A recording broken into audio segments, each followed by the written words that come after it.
You are now tuned into the Boxing Bros. I'm Caden and I'm here with my co-host. What's going on, everybody? It's Commissioner Trill Dollar Bill. This is G. What's good? It is TBE. What up, world? You know, we war ready out here, baby.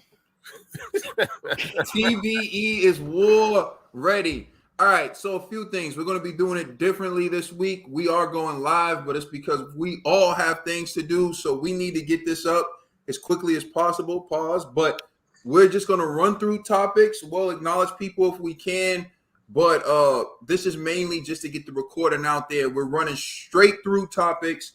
So I see you, KTH for life. What's good, my brother? Salute.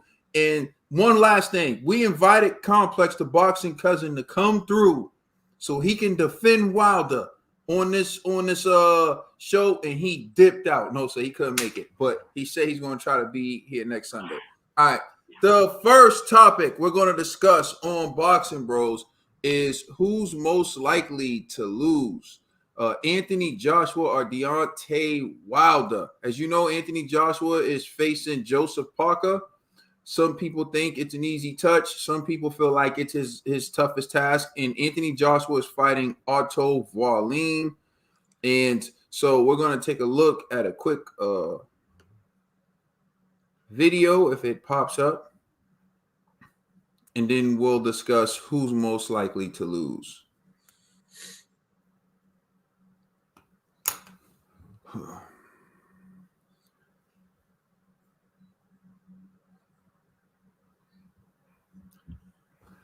All right, so the reason why we're discussing this actually is because it's been announced that Anthony Joshua and Deontay Wilder are going to face each other on March 9th, that a deal is in place. As you see right here on Michael Benson's Twitter, it states Anthony Joshua versus Deontay Wilder reportedly now has a deal in place for March 9th in Saudi Arabia, so long as they first win their fights on December 23rd. AJ versus Otto Wallin and Wilder versus Joseph Parker, according to Mike Coppinger of ESPN. So now that they're reporting it's in place, the only way it can be derailed is if one of them loses. I'm turning over to Trill Dollar Bill. Who do you think is most likely to lose on December 23rd, Wilder or Joshua? I mean, it's boxing. First, I'm going to give you my political answer, right? First is boxing. You know what I'm saying? Anything can happen in boxing, especially in the heavyweight division. You know what I'm saying? And then you got guys like Joseph Parker and Otto Wallin, who are both guys who like to use movement. Can both give both these. I mean, Joshua can give with the moving around, and you know how, you know, somebody said in the comment section, you know, Wallin is dangerous. He definitely is dangerous. You know what I'm saying? And but I'm gonna say because both people, right? You know what I'm saying? Because you know, if he's moving around, he can't get that right hand off. Can Joseph Parker survive? You know what I'm saying? And then you're looking at Otto Wallin. When's the last time Otto Wallin fought?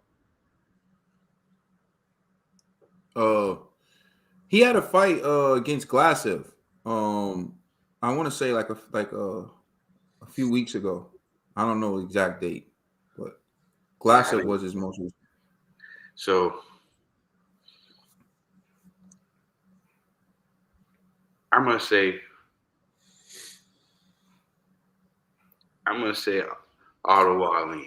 Otto Wallin will probably be the toughest one because we've seen, you know, Joseph Parker done had better days, you know, and I didn't think we'd probably see him in there again after the juggernaut. But, you know, he has the fighting spirit and he's going to fight on. But as far as, you know, damage goes, as on the fighters, I think Wallin, because in it's not like we're not used to that. AJ always gets the toughest, you know, the toughest test, you know what I mean? So it is what it is. All right. Let's turn it over to Conspira G. Yeah. It sounds kind of weird because I know I've been hating on Joseph Parker for some episodes now, but I'm gonna say most likely to lose will probably be Wilder, and the reason why is only because of inactivity. Like Wilder, outside of that that 1 round knockout, that he had with what's his name? The Viking dude. What's his name? I forgot his name, man. Hellenius. Thank you. Outside of that, the last time Wilder was in there was with Fury, and we seen what happened then. So I know Wilder's been working on a lot of things, but practice is practice. We need to see him executing in the ring. So I don't know the new stuff that he's been picking up with Malik Scott is going to actually translate in a fight, with Parker. So, and I know Parker's almost like damaged goods. Like, we done seen him have better days, like Trill was saying, but I kind of feel like this is the make or break moment for Parker. So at the very least, I think we're going to get the best Parker, and I do believe this is the best time for Parker to beat Wilder anyways. You know what I mean? Like, the best time for Parker to beat Wilder? Wow. Yeah, like think about it. If Wilder was warm, I don't think Parker would dare get in the ring with Wilder. But because Wilder's been out of the ring for so long, why not? You know what I'm saying? Like, that's his best chance. Highlight our bro Alexander's joint. I mean, so couldn't avoid the slow juggernaut Wilder. Okay, I agree. Yo, listen, man. Hey, you know what? Yo, Alexander, man, you gotta understand. I wasn't even too amped up about this fight. The audience violated me. Was like, what you talking about? That's a former champion. You give him respect, G. I said, all right, I'm gonna give the man the respect that he was a former champion. So I think Wilder's gonna have much more of a challenge than my man AJ. That's my answer. Yo, Ned the TVE. Yo, I actually agree with you on this one, yo. I feel like Wallin is tailor-made for AJ. Like, he doesn't have the knockout power, he don't got that strength, but he's a talented boxer, and no disrespect. I think the only hurdles AJ will have to face against Wallin is once he figures him out, he can dissect him and take him out like that. But for Joseph Parker and Wilder, I don't know why everybody keep playing Joseph Parker on that juggernaut fight, yo. Like, yo, he literally, that was the hardest pause. That was the toughest Parker we seen. Whoa, yo, he really just said that. You might want to consult with the wife first. That was the toughest Parker we seen since he fought Ruiz, yo. Because before we'd be like, yo, he's too nice, he's too bad. But he brought it against Joe Joyce, and it was just like Joe Joyce was at that point indestructible. But I think this Parker knows, he's been training with Fury, he's been watching footage, he knows what he has to do with Wilder. I think Parker's gonna use similar tactics that Fury used. He's not taller, I don't know if he's stronger, but Wilder's on stilts. But I feel like this is the beginning of the night, and I think we might get upset. It might upset AJ Wilder 24, but it might be a good match too. It might be the fight of the night. Yeah, I just want to send a reminder to everyone. This is an unexpected. Well, all of our lives are really unexpected. We never really tell everyone when we're going live, but in this particular case, we're just running through, and we won't be able to acknowledge everyone like we normally do. This is really just about getting the video up because we won't have time to upload it later. All right, to answer this question, I think Otto Wallin is the better fighter at this particular point in time. I think Otto Wallin has been avoided at the top since he gave Fury a very tough fight.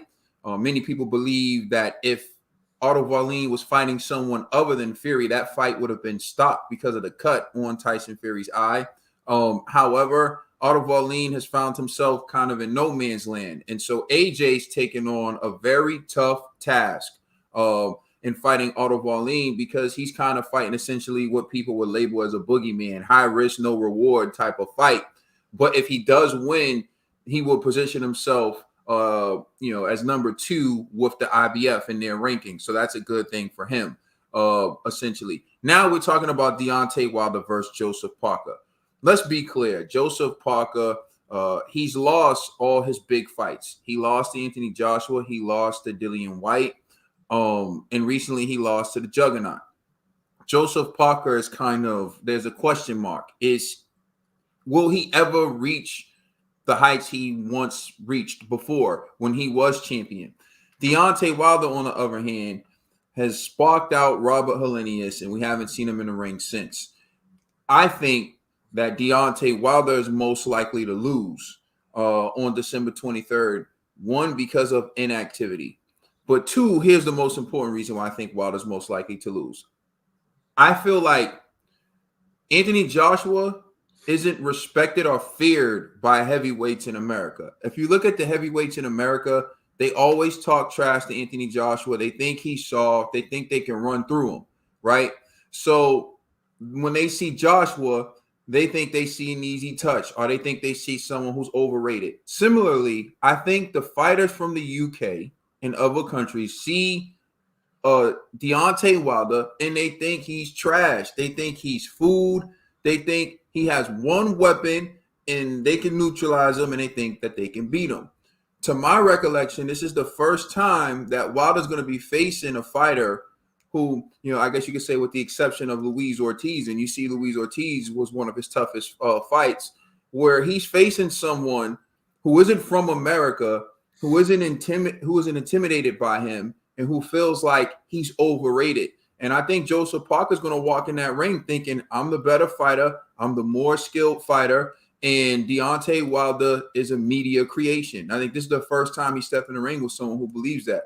And I think Joseph Parker has the skill, he has the hand speed, he has the athleticism to give Deontay Wilder a tough time. The problem is Deontay Wilder has the eraser, and he's landed that eraser in every single fight that he's been in. So we'll see if Joseph Parker can avoid that. I got ready for the next topic. Oh, man, this one's going to take a while to set up. I should have set this one up in advance. Anthony Joshua responds to the narrative he's mentally weak. I mean, it's no secret.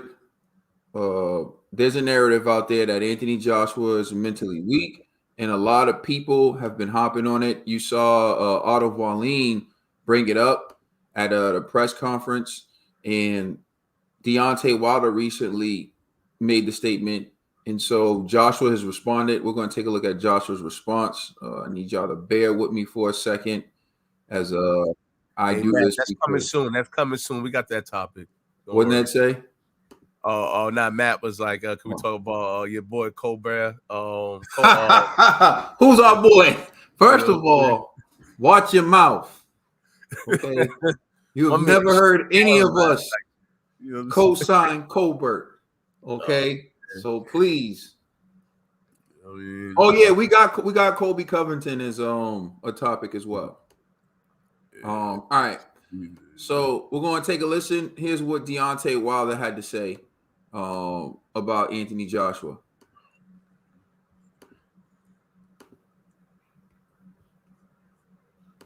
I mean, I've always thought Joshua was mentally weak. This is not just the starter.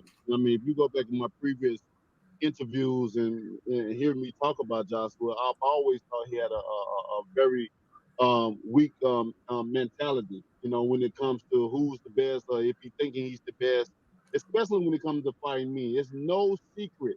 I mean, a lot of things have already came out with WBN, World Boxing News, about why that fight that didn't happen when he asked for $50 million, why it didn't happen. And people will really see why it didn't happen because the story is out now.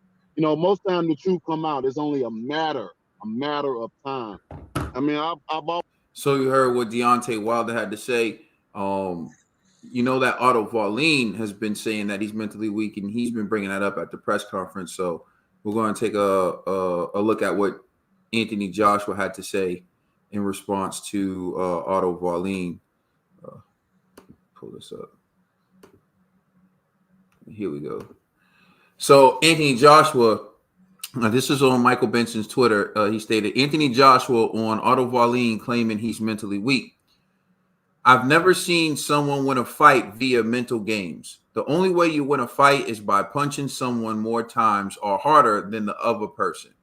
It's his point of view, but at the end of the day, the one who throws more punches and lands the harder punches will win, not the one who has an opinion on someone's mentality. So that's what Anthony Joshua had to say. And the last thing we want to take a look at is Anthony Joshua was told that Deontay Wilder said he's going to upstage him during the fight. So let's take a look at this right here. Deontay is guaranteeing the knockout. He's saying he's going to steal the show against Joseph Parker. Yeah. How are you looking to counter that as the main event? Good luck to him. Good luck to him. Good luck to him, man. Do your thing. I'm gonna do mine. He's gonna do his. What more can I say? I don't really need to talk. I just do what I do. I don't really need. I'm not a talker like that. I'm not a talker. I handle my business. That's all I need to know. I'm gonna do my thing. Trust me. Awesome. How would they say in America? Tell me how I should. You tell me in America what type of vim do I need to bring? I'm gonna do this. I'm gonna do that. I'm gonna do this and that and that and this. I'm from the UK. We stand on our business. I'm standing on my business. I'm gonna handle mine. That's it. Hey, we standing on business. We standing on business. Well, you heard what Josh was saying. He said he's standing on business. Yo, you Right. talking mad disrespectful, son. I ain't like that how he mimicked. All right, we throwing it to you. We throwing it to State. you, G. Yo, what's your reaction to what AJ had to say about? Yeah, people tell saying AJ to he's watch doing his it? mouth. I ain't like how you trying to impersonate us. You know what I'm saying? But I will say this. I don't listen to AJ no more. And here's why. I remember when Fury first defeated Klitschko. And AJ was the number one critic of that performance. Like, oh, you know, when you're trying to become king, you don't ask for the throne. You take the throne. You knock a person out. People don't want to see points, this, that, and the third. Next thing you know, what happened? I see him get rocked by my man Ruiz. Then his whole demeanor switched up to, oh, it's about boxing now. Hit, don't get hit, you know, blah, blah, blah. So I'm like, so now he talking about boxers and their mentality. I'm like, AJ gonna switch up in the very next fight. So I'm not listening to nothing he says when it comes to any type of words of wisdom. You know what I mean? Now, when it comes to his mentality, though, I like how he responded to the question about, you know, the Wilder situation and everything. Like, he's just like, yo, man, you do you, bro. I'm gonna do me. That's all he could say. You know what I'm saying? It's like, why worry about somebody you're not fighting right now? You know what I'm saying? Like, the assignment is Otto Wallin. I'm gonna focus on Otto Wallin. Your assignment is Parker. You do you with Parker, bro. Good luck, and hopefully we both become victorious. So I like that answer, you know. And I'm kind of disappointed in Wilder bringing up that 50 million again and all of that stuff. Like, let that go, bro. Like, you know what I mean? It's you don't need all of that negative energy, man. To me, anything that will deter AJ from signing on the dotted line, you don't want to bring that up. I like the fact that Wilder is before this interview, I like the fact that he was remaining positive. Like, yo, man, you know, like, everybody want to see us fight. Let's just fight. You know, get back to that, man. But when you start pointing fingers and doing all that name blame and all that, it gets corny. And then people going to be like, oh, yo, AJ this or Wilder that. Man, forget all of that, man. At this point, who cares? Y'all both at fault. Let's just get this fight popping so then we can wave the U.S. flag at the end. I'm done. Yo, G, man, put Smeller B's comment up there real quick. I know we're not really. Is it this one? So yeah, he said, didn't AJ lose to the Mexican Michelin Man? So I thought that. First of all, watch your mouth with Leonard Smeller B. I know what you're trying to say. Watch your mouth with that Smeller B. All right. But I thought that was a funny comment. So again, we're doing this because I do love AJ, man. I do, just for the record. we're live today because we want to get the video out. We're all busy, so this is a way that we can get the video out as quickly as possible. So we won't be responding to everyone like we normally would. But that's why we're live right now. TV, you want to respond to something G said? Yo, G. Huh? When Fury fought Klitschko, that was like what, almost like over 10 years ago. And at that time, AJ, hold on. AJ was a young man. He was like probably like 22, 23. He was young. So how can you hold him to the standards of him when he fought Ruiz when he's champion. Like, you know, it's like, yeah, he's saying stuff as a young fighter, but now he's a champion, and now he holds himself. He's views the fight. He views the fighting life in a different limelight. So for me, I just feel like it's like so age allows you to be hypocritical. All right, hold on. All right, Ned, please allow me. Please allow me. No. Let Ned answer. No. I got this.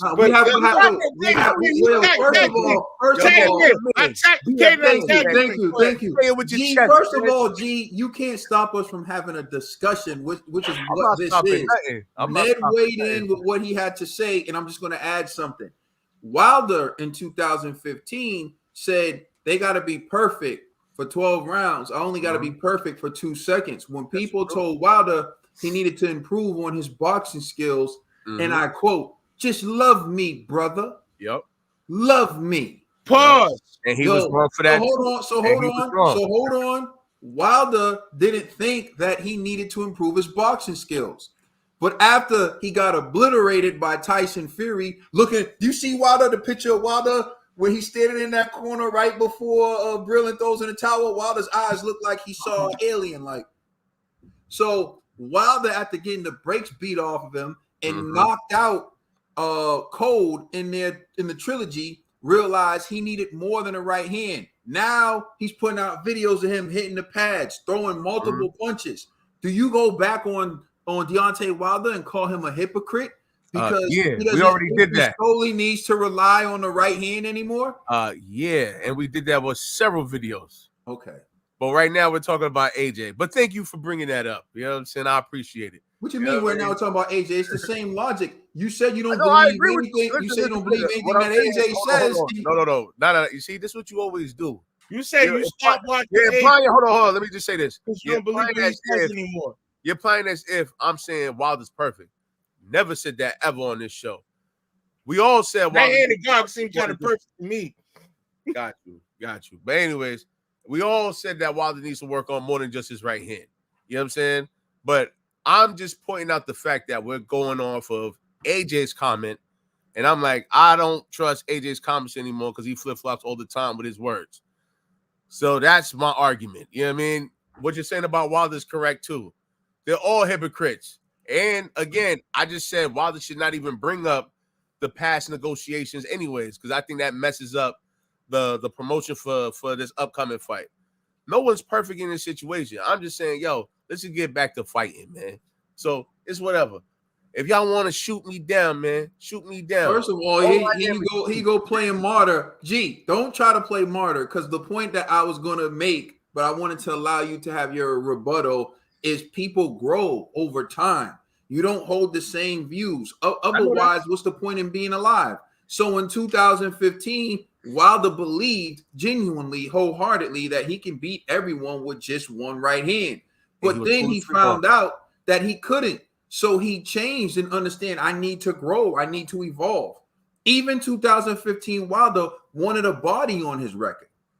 Then 2019, Deontay Wilder was crying when he knocked his boy out and thought he actually seriously hurt him, because people grow, people evolve. That's all I'm saying. So can someone just put the Pinocchio nose on G for saying he likes AJ? G has reconfirmed to me he dislikes AJ, but I don't know why. No fighter is the same all their career. People grow in mentality. Just for the record, I want to remind the people, G knows where I'm about to go with this. After AJ destroyed Pulev, G's the same one who came on Boxing Bros and said, I was more impressed with Pulev. Let's get him. Hold on. All right. G, you got amnesia, bro. No, listen. All right. That was hate. When I did that, that was hate. It's whatever. It was hate. You know what I'm saying? Yo, Trill Dollar Bill, you can jump in on this if you can.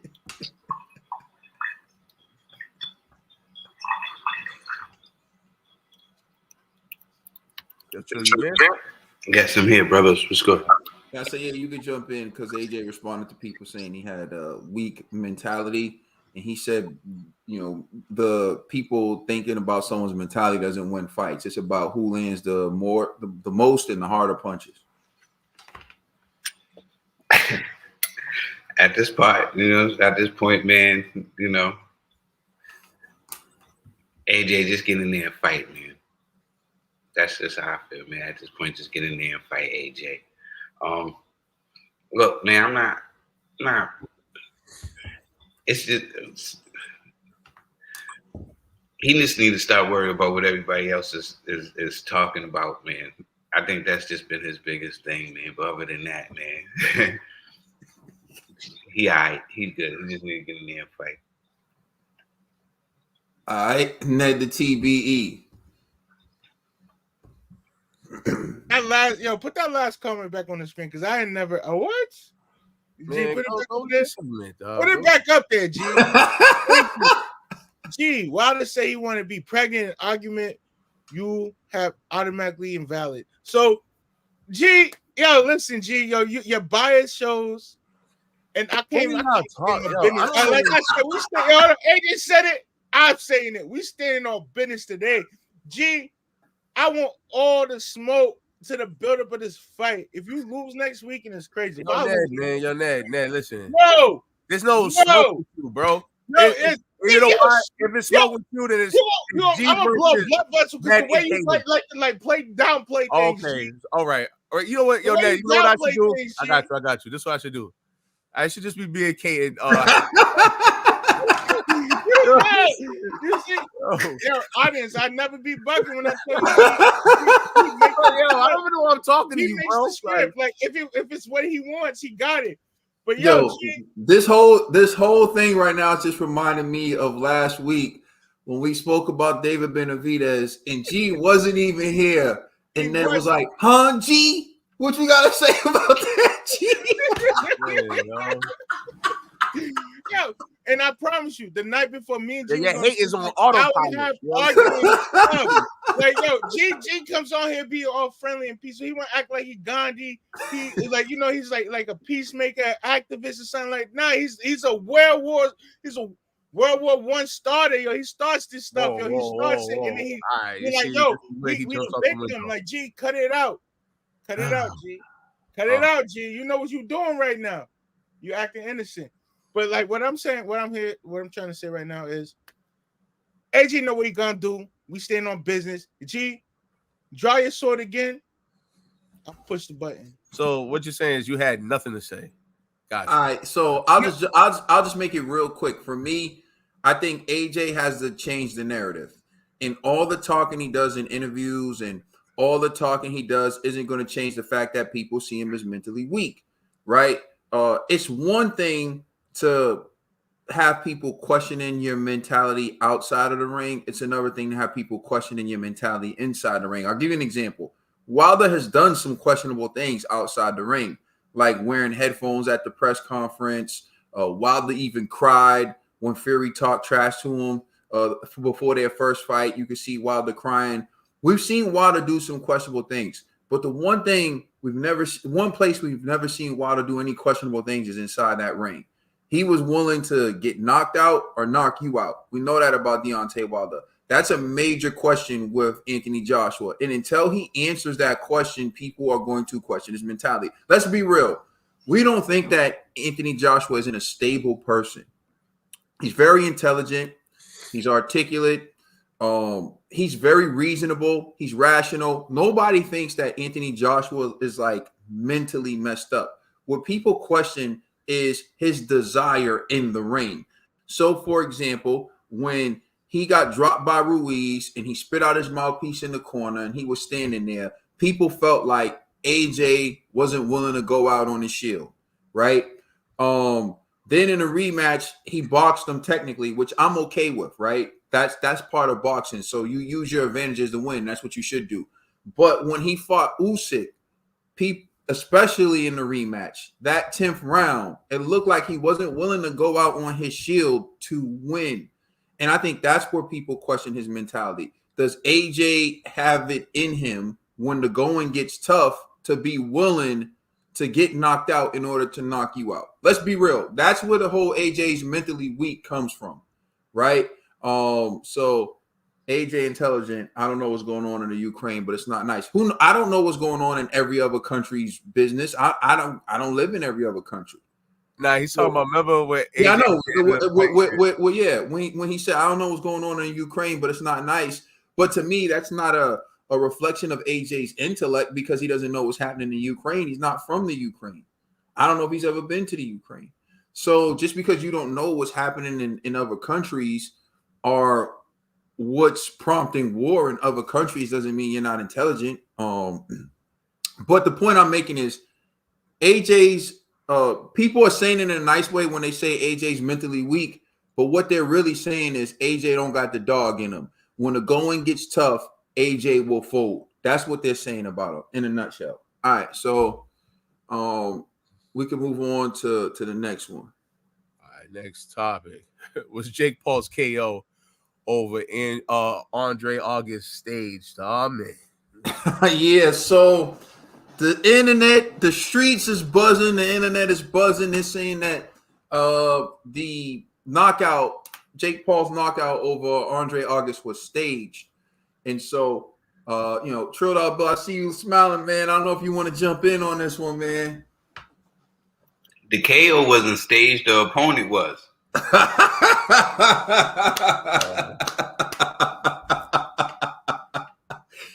I mean, that's really a mic drop. I don't know if you have more to add. Do you want to add some? You want to elaborate on that a little more, Trill Dollar Bill? The people may want to. They may need to break it down deeper for those who don't understand. Yeah, basically, man. The knockout was real. He really got sparked out, but the opponent wasn't legit. When he walked in there pigeon-toed, man, I was like,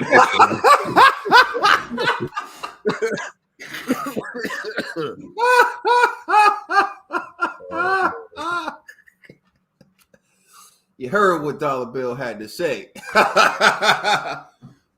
Trill gonna have a new name soon. We're gonna start calling Trill Rodney Dangerfield. You know what I'm saying? G, what do you got to say about people saying that it was staged? Yeah, I'm not even gonna lie. I did think it when I was watching the fight. I was like, this real. But I was like, when they showed the replay, I was like, yo, it did connect. So it got to be real. But who is this dude? You know what I'm saying? They were like, yo, 9-1 record. I was like, man, that means nothing to me, So that's why I was like, yeah, whatever, man. Jake, I guess you could be gassed over knocking out an unknown guy. I don't know. You know what it is? I think we're so used to Jake Paul having like bigger fights with MMA fighters that when he goes back to like a basic level dude and he outperforms them, it just seems odd. But what this is, was it 11th fight? I don't even know. It's one of them first fights, so it's like it's whatever, man. So is it staged? Nah, I kind of want to steal Trill's answer. You know what I'm saying? Where it's like it's just matchmaking. You know what I mean? It's just poor matchmaking, or maybe it's great matchmaking to me. Oh, that was great matchmaking. Yeah, what are you talking about? Yeah, I'm just saying, like it was such a that was perfect. You can't match it better than that. Yeah, but I'm saying like for the audience, if you're looking for Jake Paul to step up, this wasn't a step up fight at all.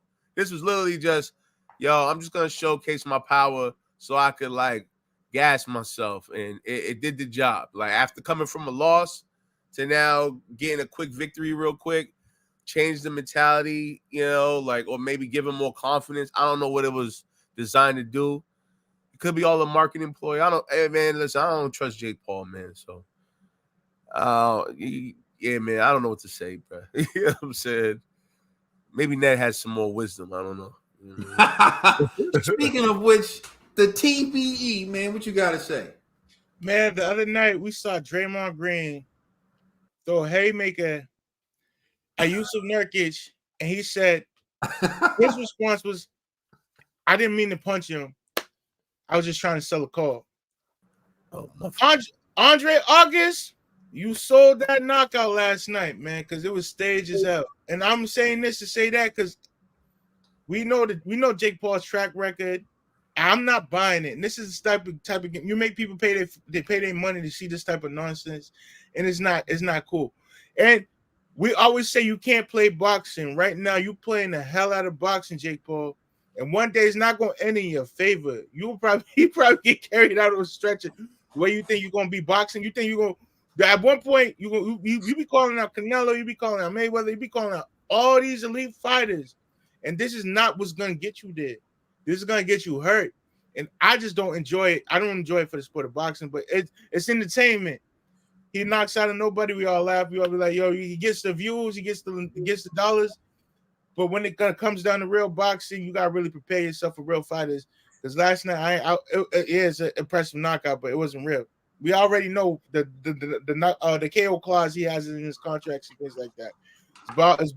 It's not official, but a lot of fighters have brought it up, like where we can't knock out the Paul brothers. You ain't gonna hit like the legend or whatever. Yo, TBE, you know you my guy, man. But why are you so harsh on Jake Paul? I don't like him. No, I'm just saying. All right, and it shows. I don't like him. And I know, and it shows because most fighters with that record, those are the type of level of guys that they fight when they coming up. Jake just happened to have the fame and everything else going for him. And of course, you know what I'm saying, it's a promotional company. He's getting a good matchmaking. He's doing that. But this is the level of guys that they fight around this time. You know what I'm saying? He just got put in there because, he was fighting the MMA guys and he was getting the fames and all that. But if you look at, like we were saying the last week, the level of competition, you know what I'm saying, is right where he is. You know what I'm saying? And, he might want to be you're wild. You know what I'm saying? And you might, you know what I'm saying? You might, you just might want to just, dial back on him. Just look, you know what I'm saying? He is coming in the sport, you know what I'm saying, as a novice. He didn't grow up doing boxing. Some of these guys grow up doing boxing and they still took the slow road. So I'm not mad at what he's doing right now. Mm-hmm. Your mental health expert is riding with TB. I guess. Yeah, I want to say I think it was Z. He said you guys cover NUA's fight in 9 days. We will next week, definitely.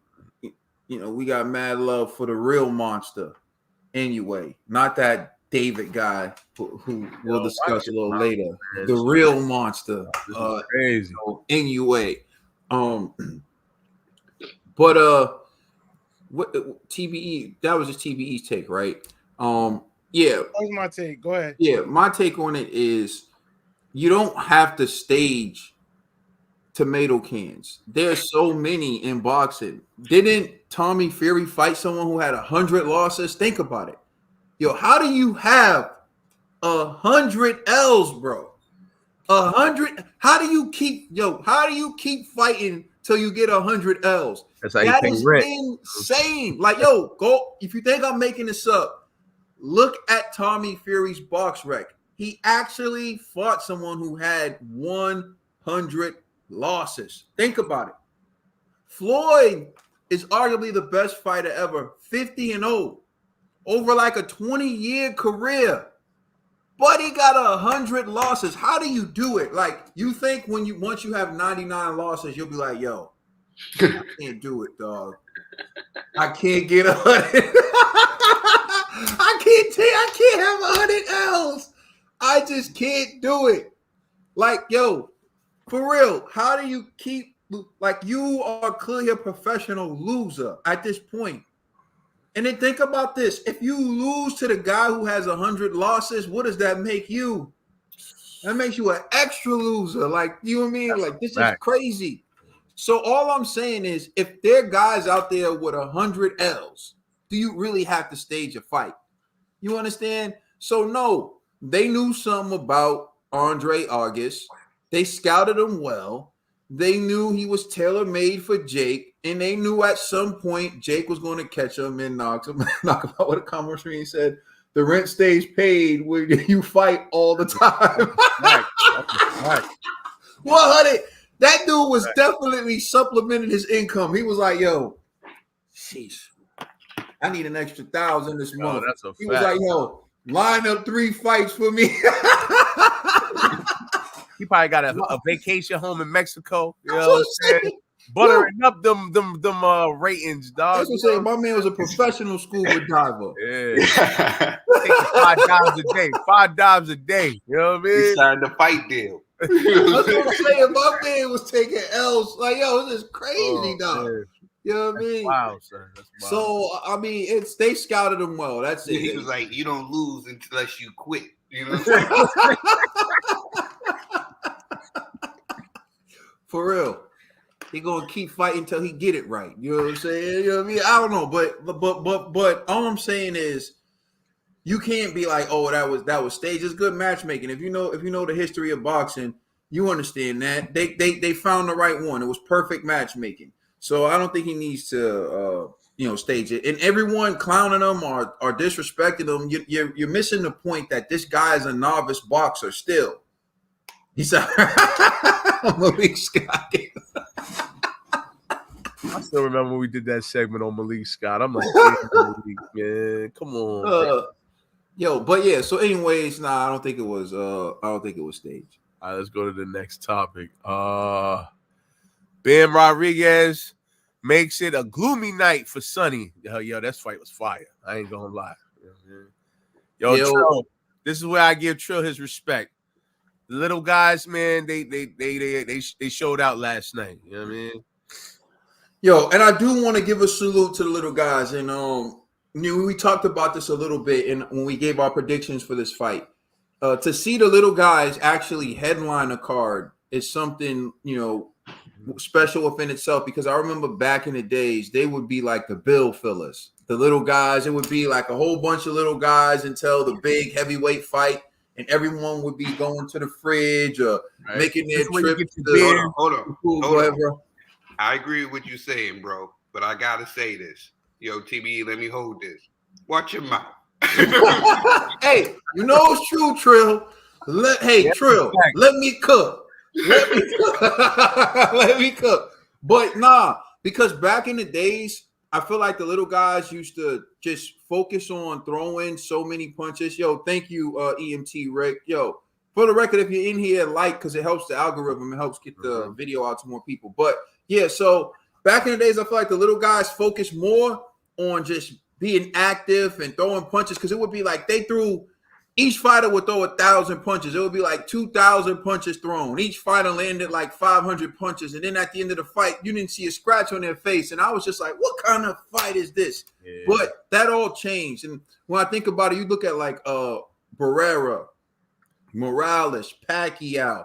These guys started focusing on power, landing power punches. Then there was Jorge Arce. There was Vic Darchinyan, Nonito Donaire. They started making it exciting. Like, I remember Vic Darchinyan for me was the first one. I said, I can't miss a Vic fight because my man Vic was going to do something crazy. Vic was going to knock you out or he was going to get knocked out. So Vic Darchinyan was one of the first little guys who I was excited when Vic was going to fight. And so from there, I think it sparked, a revolution within the smaller division where these guys are now looking to knock people out. So now you got Inoue, you got Bam Rodriguez, you got Navarrete. You have these smaller fighters who are knockout. Or you got Gervonta Tank Davis now. The lightweight division on fire. So to me, it's great to see that in boxing now, because I feel like, because you look at Sonny Edwards now, and he took a lot of punishment. So let's take a look at Sonny Edwards, and a salute to the little guy, salute to Sonny Edwards.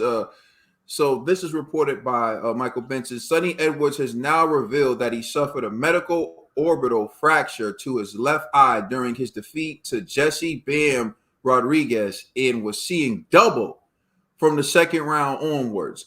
Sorry, I couldn't continue to the final bell. Was genuinely worried about my eyesight. That's what Sonny said.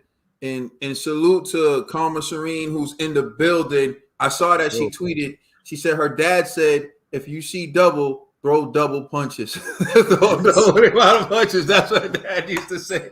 So that's actually some solid advice right there. You know what I mean? All right, so I'm gonna turn it over to you, Trill Dollar Bill. Since you are the champion for the little guys, what was your reaction to this fight? Yeah, what I thought.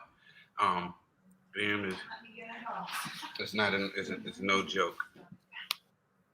All right, we'll throw it to you, G. We'll bring it back to Dollar Bill. Yeah, yo.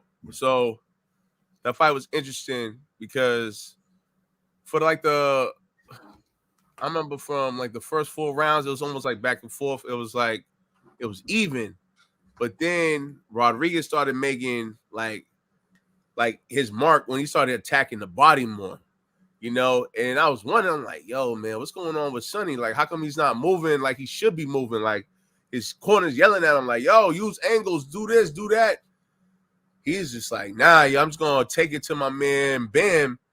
And that was just a horrible strategy, you know. And another thing too that I was kind of like, I was like, yo, man, Sonny's like, you could tell he's hurt. But then at the end of the 9th round, his corner didn't even bother to get him a stool, bro. I would have pulled out a stool like, yo, my man, sit down. He never sits down. down. I know he never sits on the stool, but bro, he literally was like done. Like, you know what I mean? Like, and then after the fight, he was talking about how he couldn't see from both eyes, his right or his left. He couldn't see anything. So I'm like, yo, that's your corner's fault, fam. Like, I understand, yo, the dude, he's conditioned himself to not sit down, and they said something about his better form. But nah, yo, when a person is hurt like that, get him down just so he can just gather himself and then be like, all right, yo, you want to continue or whatever. I just didn't like his corner, man. I kind of felt like he had the horrible game plan. Mm-hmm. He slugged it out when he didn't need to slug it out. Like, he played into Bam's whole strategy, which made no sense. You know what I'm saying? Like, you was better at sticking and moving. So why don't you just stick and move instead of, yo, we just gonna go in like that? I know, I agree. He took some mean body shots, and that's what messed him up. But at the same time, it's like, bro, I think he was just so emotional that's why the fight happened that way, you know. And salute to Bam, man, for pulling it off. I was actually entertained. I'd be talking crazy trash about the 112-pound dudes, yo. Nah, man, I was actually like, yo, and it's another thing too. Like, I forgot what one commentator was like, oh, how can you like heavyweight fighting over this? And I'm like, man, watch your mouth, man. It ain't that serious. I hate, what I don't like though is when they try to put it against each other. Yeah. It's like two different things. Two different types of boxing. Yeah. The thing with heavyweights is, any punch, any moment is over. That's the excitement. Listen, G was trying to get on my good side. That's all that was, G. Nah, yo, Trump, I'm just saying that's what they were saying last time. I was like, yo, why you this to heavyweight boxing, bro? Watch your mouth. You know what I'm saying? Like, but nonetheless, man, I was highly entertained, man. Salute to Ben, especially, yo, his return fight after a broken jaw. Hey, man, yo, these little dudes, man, they salute to them, man. Like, yo, listen, these are the few ants that I go.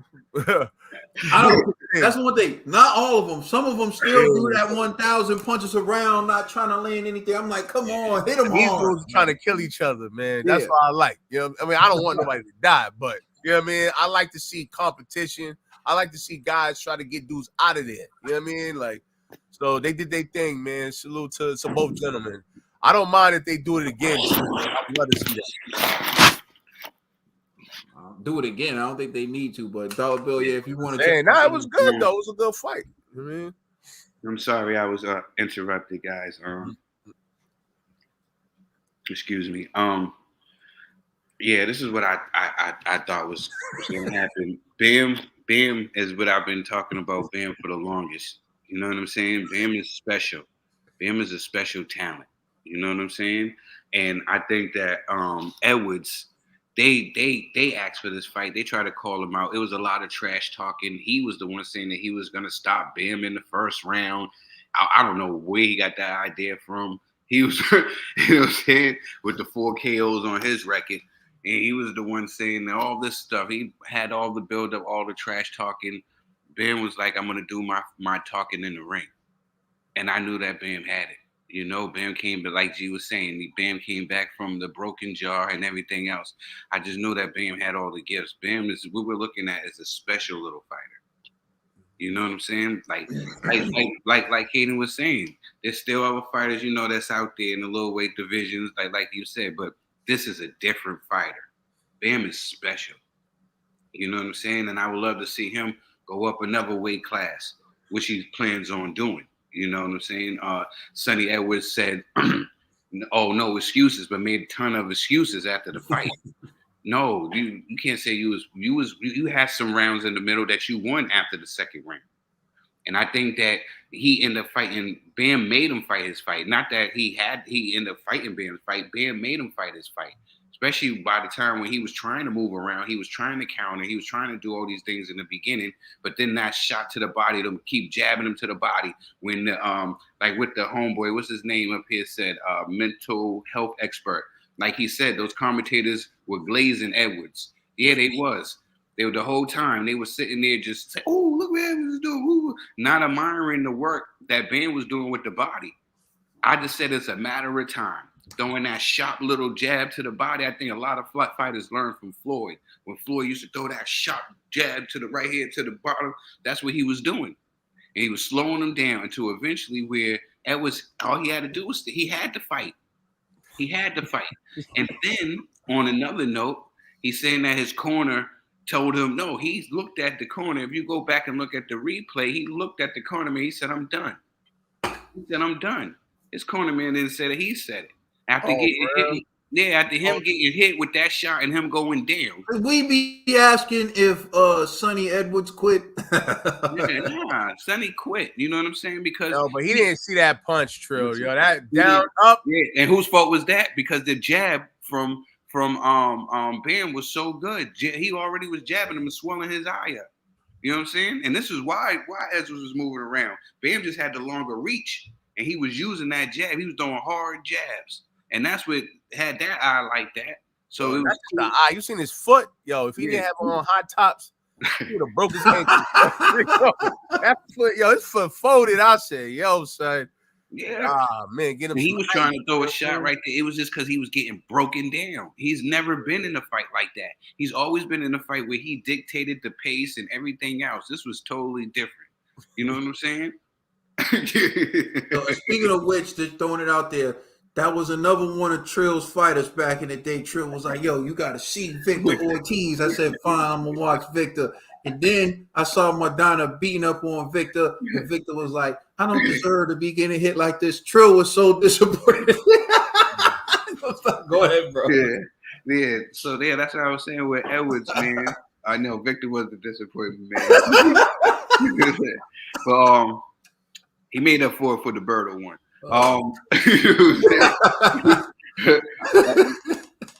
Yeah, Edwards, man, he said no excuses, but then had a whole bunch of excuses. Oh, I still came out there. No. Once you really got hit hard and went down, you told your corner you didn't want to be out there no more. You didn't want to get embarrassed, and that's all right. You showed a lot of heart in there, getting hit the way you got hit. I've never seen you get hit like that. Never seen you had to, be put in that situation like that. You asked for it and you got it.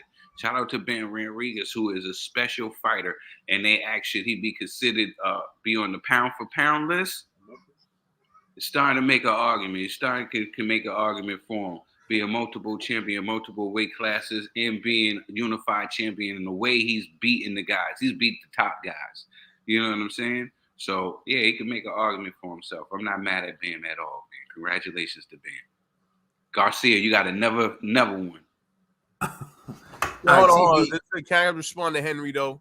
All right, go ahead. In my man's defense, he didn't show no excuses, bro. I'm being honest. Like, he was, like, polite and everything. He just like, yo, I just want to run it back. So I give him that. Like, he didn't go like, oh, yo, he hit me with a low blow or anything. He was just like, yo, the better man won.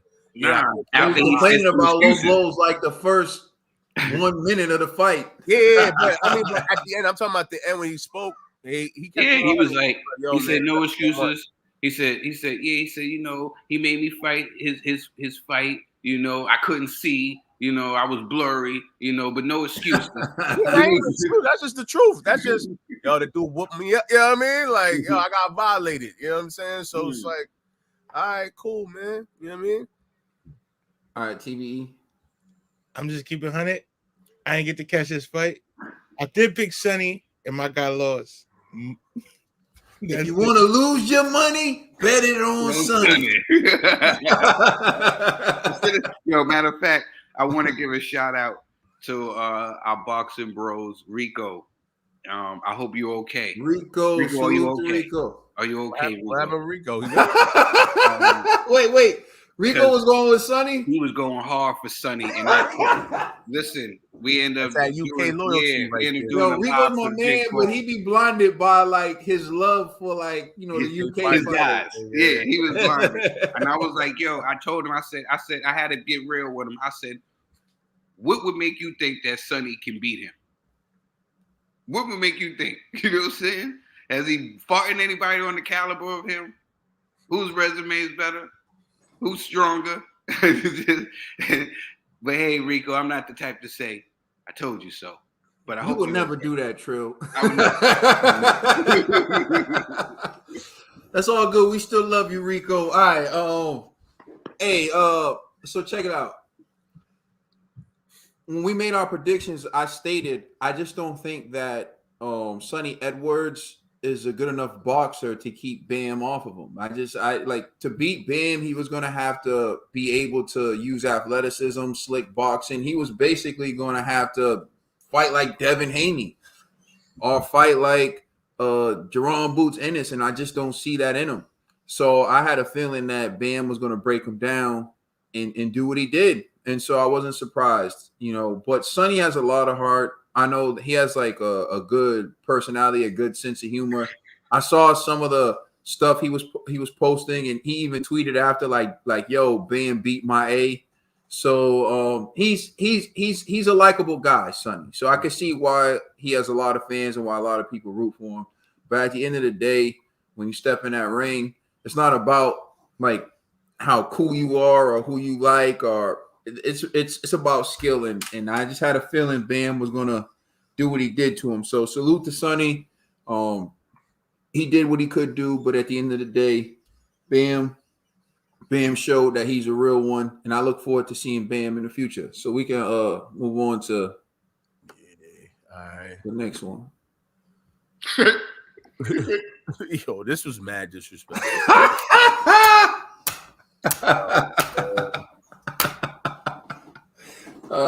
Commissary said she picked Bam because he's from San Antonio, so she doesn't hold it against Rico.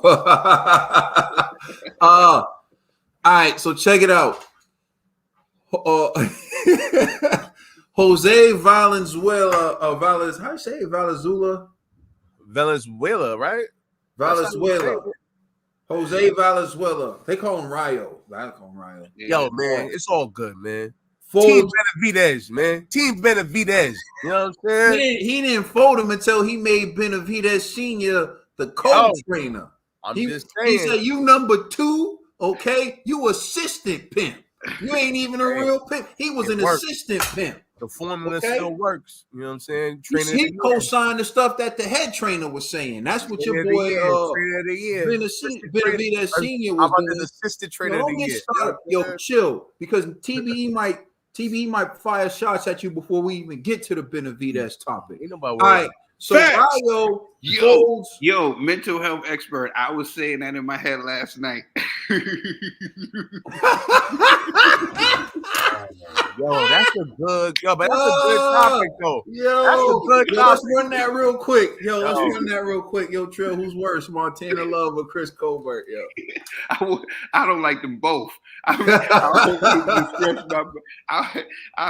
have already shown my how I feel about both gentlemen. You know what I'm saying? They're not it, and they was the ones that talked the most crap. I remember when they was dissing my man Rolly, and you know what I'm saying? How they would talk about Rolly. And, you know what I'm saying? Yo, G, who you think's worse? I think Chris is worse, to be honest. You know what I'm saying? Like, now Montana Love, yo, was it last week? His performance was such. Put him in the ring. But Chris is not just, His ego was the problem. He don't listen to his corner. He does what he wants, and he still gets violated. So it has to be Chris. Who you got, Kaden? Yo, it's Montana Love, bro. I'm gonna tell you why it's Montana Love. At least Chris Colbert won a big fight. Like, and here's the thing. I'm gonna tell you why. Yo, I'm gonna tell you why Montana Love's worse. Chris Colbert got his behind whooped by Rayo. Like, he got dropped the first fight. He got dropped a few times, got back up, fought back to the point where he could even make it to the decision, right?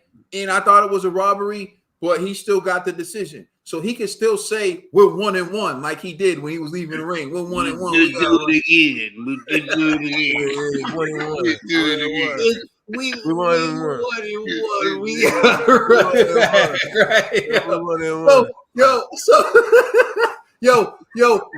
Rayo, salute to Rayo though. Rayo was a class act during that. You can keep your money, have a good Christmas. Yeah, he was like, he was like, I don't even think the people would want to see it again. Like, personally, I beat him twice. Like, that's what Rayo said. I respect Rayo for that, right?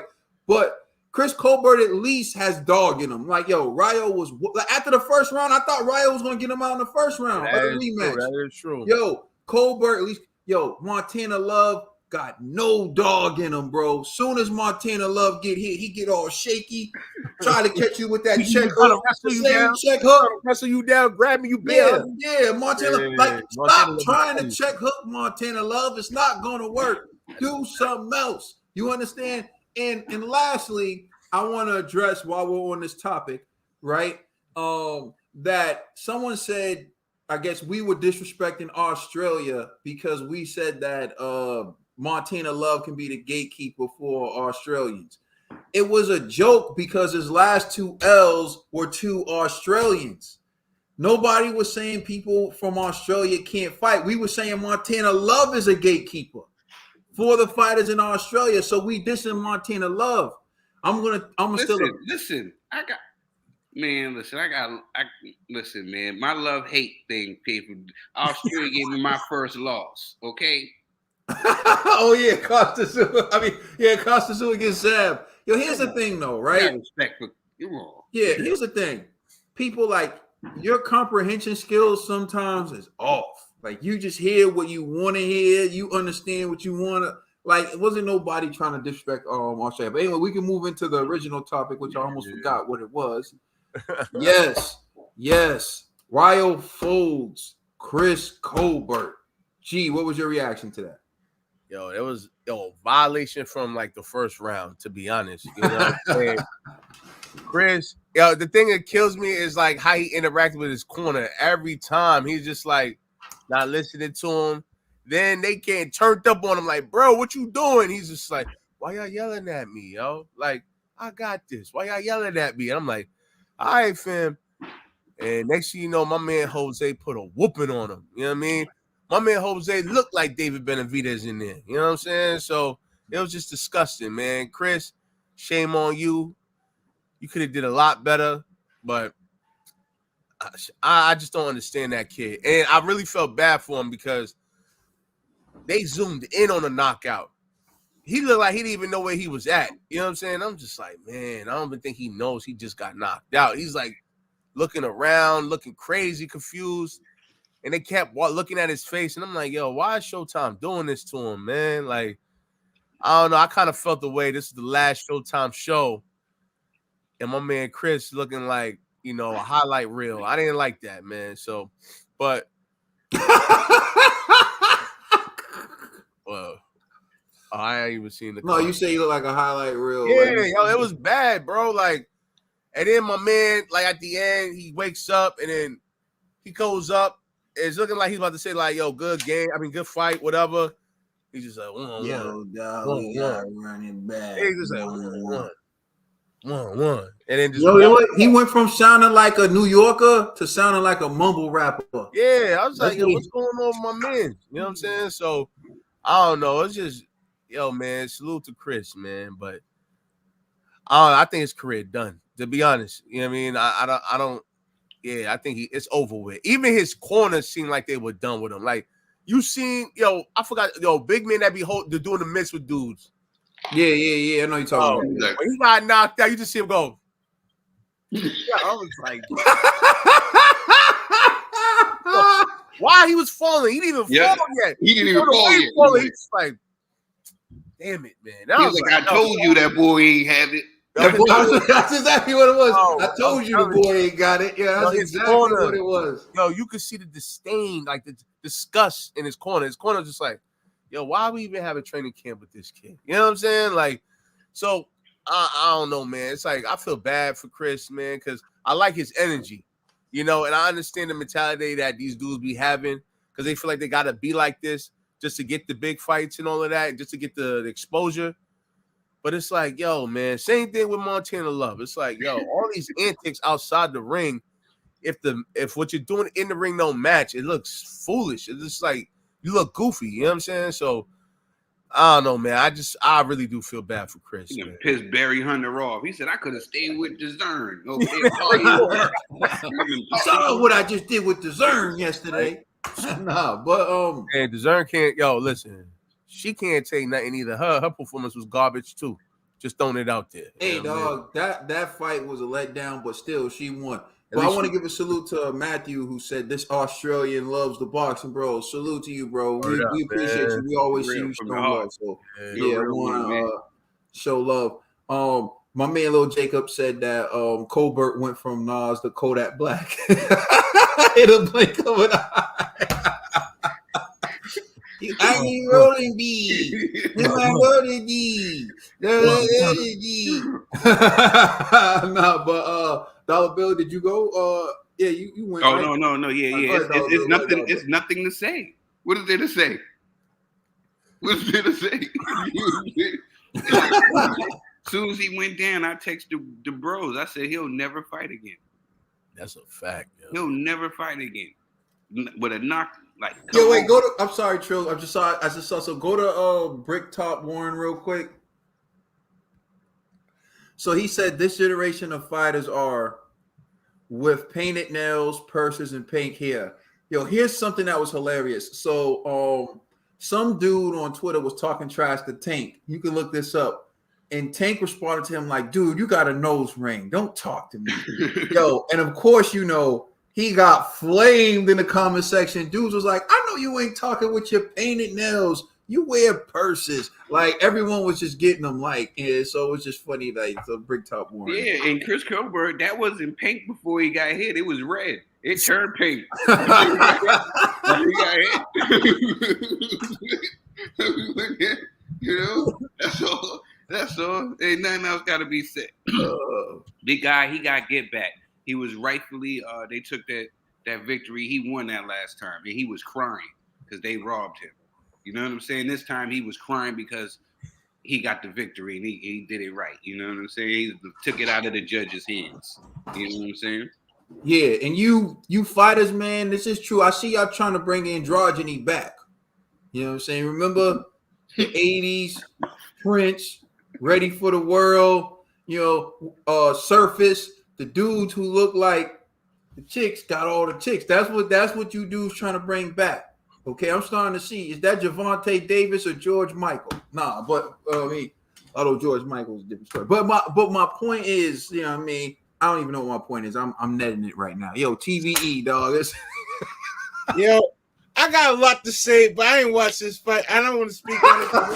It's so controversial. It's gonna be so controversial. I don't want to do it to myself. I'm being so serious, G. Yeah, I respect it, yo. At least you honest, man. Respect. It's gonna be so controversial. All right, yo. In that case, all I gotta say is Colbert got, you know, folded. We're not surprised. Salute to him, man. But you know, the truth will get found out in that ring eventually. So he was able to go as far as he can. I think he's done. I don't think he's ever going to exceed the level he's reached. I think he's done what he's going to do in boxing. And I think from this day forward, he's going to get put to sleep in all his fights. So like you said, the big homie was like this. Yo, he knew. Son. He was like, he's done. Like, while he was going down, like, they showed it slow, but he's like, yeah, he was thinking another one bites the dust. I will say this though. What I noticed right before Colbert got knocked out, and I knew he was done. I didn't know he was going to get knocked out in that round though. He said to his trainer, who was like had a sense of urgency, he was like, "You sound worried. You worried? That's what I'm saying. You Colbert sound worried." And I'm thinking, and you're not? Like, what do you think? And then he got caught, I mean, with the lunging right hook. It was like that dude leaped into it on top of the torque. And you know what's funny? He seen it last minute because he turned his neck and still got caught with. I was like, damn. Yeah, I mean, my God, yo, then he fell, slump city, looked like a body on the first 48. Yeah, yo, you know what I'm saying? It was just, I don't know, man. It was just bad. So, like, I'm just saying, man, my man's is done. We could move on to the next one.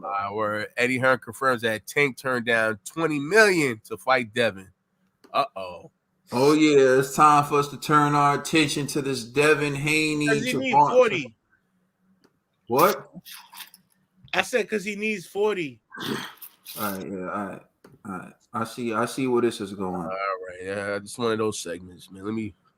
I should get a drink. You know what I'm saying? Oops, I just put up the wrong thing. All right, so one of the things about doing this live is it's difficult to set up the videos, so bear with me as we pull this up. All right, here we go. Here's what Eddie Hearn had to say. Let me just go. Today's and he declined. Yo, I'm just being honest, man. Eddie's get up was trash. I don't know what kind of outfit that was, bro. I'm just saying. Yeah, I'm gonna cut right to the chase because I know we don't have that much time. But I know we've been seeing on social media so far, Gervonta Davis and Devin Haney. First of all, just want to ask you, how much truth was it on the 20 million that Bill Haney offered Gervonta Davis and he declined it? Yeah, I mean, we want to speak to Gervonta Davis. I reached out to him because we've got some huge offers for him. Bill knows those numbers, and we've got offers from around the world to stage that fight. Unfortunately, Gervonta didn't want to discuss them, but we'll move on and see what's next, and hopefully that fight can get made in the future. The photo that he published of Gervonta Davis, you said, "Hey, let's talk." Yeah. He said, "No." Was that really? That's to talk through the offer. We've got, like I said, we've got some massive offers for Gervonta Davis. But if he doesn't want the fight, there's not a lot we can do. But we'll see. Yeah, I'm gonna. All right, so that's what Eddie Hearn had to say. So you heard him say that he DM'd Gervonta Davis, and of course Gervonta Davis actually showed that DM to the public.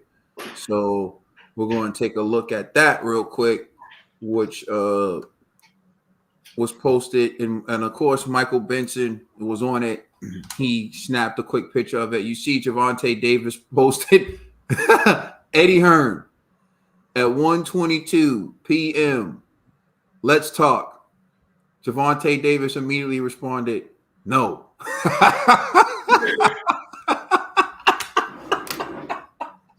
That doesn't even look like a DM. That's actually a text message.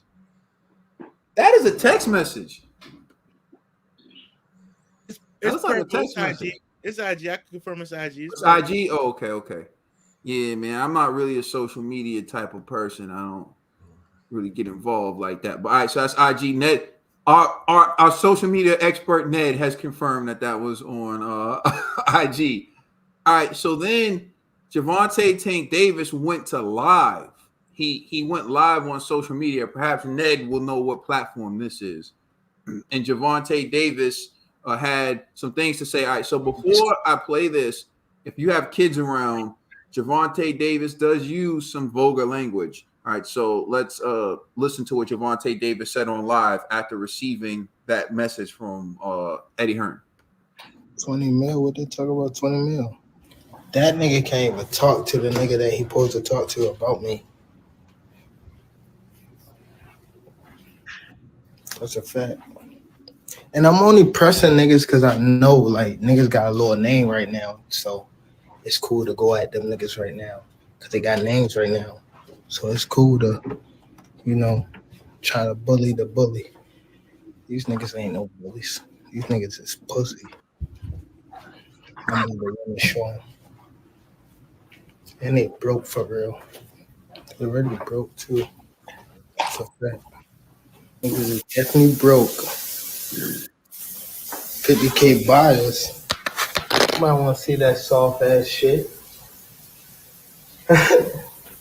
Nobody want to see that shit. Understand? I'm supposed to be getting on the phone with Al too tonight. We want to talk about what these niggas been talking about. You see, Eddie been in my DM heavy. No, I want your boss. Niggas want to talk crazy, right? Niggas want to talk crazy, right? No, I want your boss, homie. I want your boss, homie. Niggas want to talk crazy. Homie, I'm gonna get little homie too. The other little homie. Keep running at the mouth too. We'll get that nigga too. Then he got some stand-up niggas behind him. He can talk crazy to me.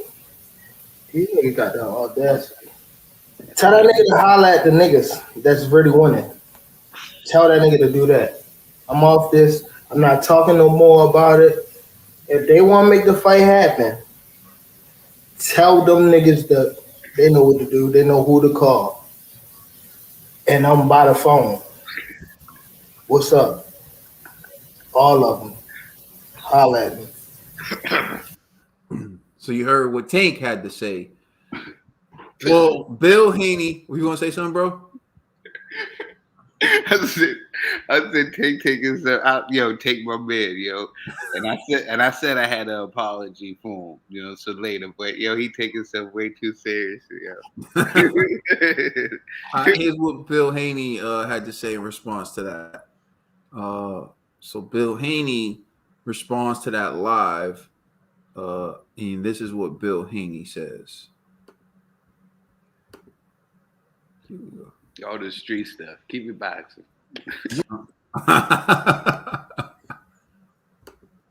If that ain't the funniest Bama alive, did this guy just go in here and say, you don't know who to talk to, and then say, you know who to talk to? If he ain't, so you the boss, but you're not the boss, but I don't know who to talk to, but I know who to talk to. Man, if you don't knock it off, you know what happened. You know you got the call, and you know you turned it down. You dig? Now you saying call somebody, but we don't know who the person to call, but you the boss. You don't knock it off. And you know who I'm talking to. You.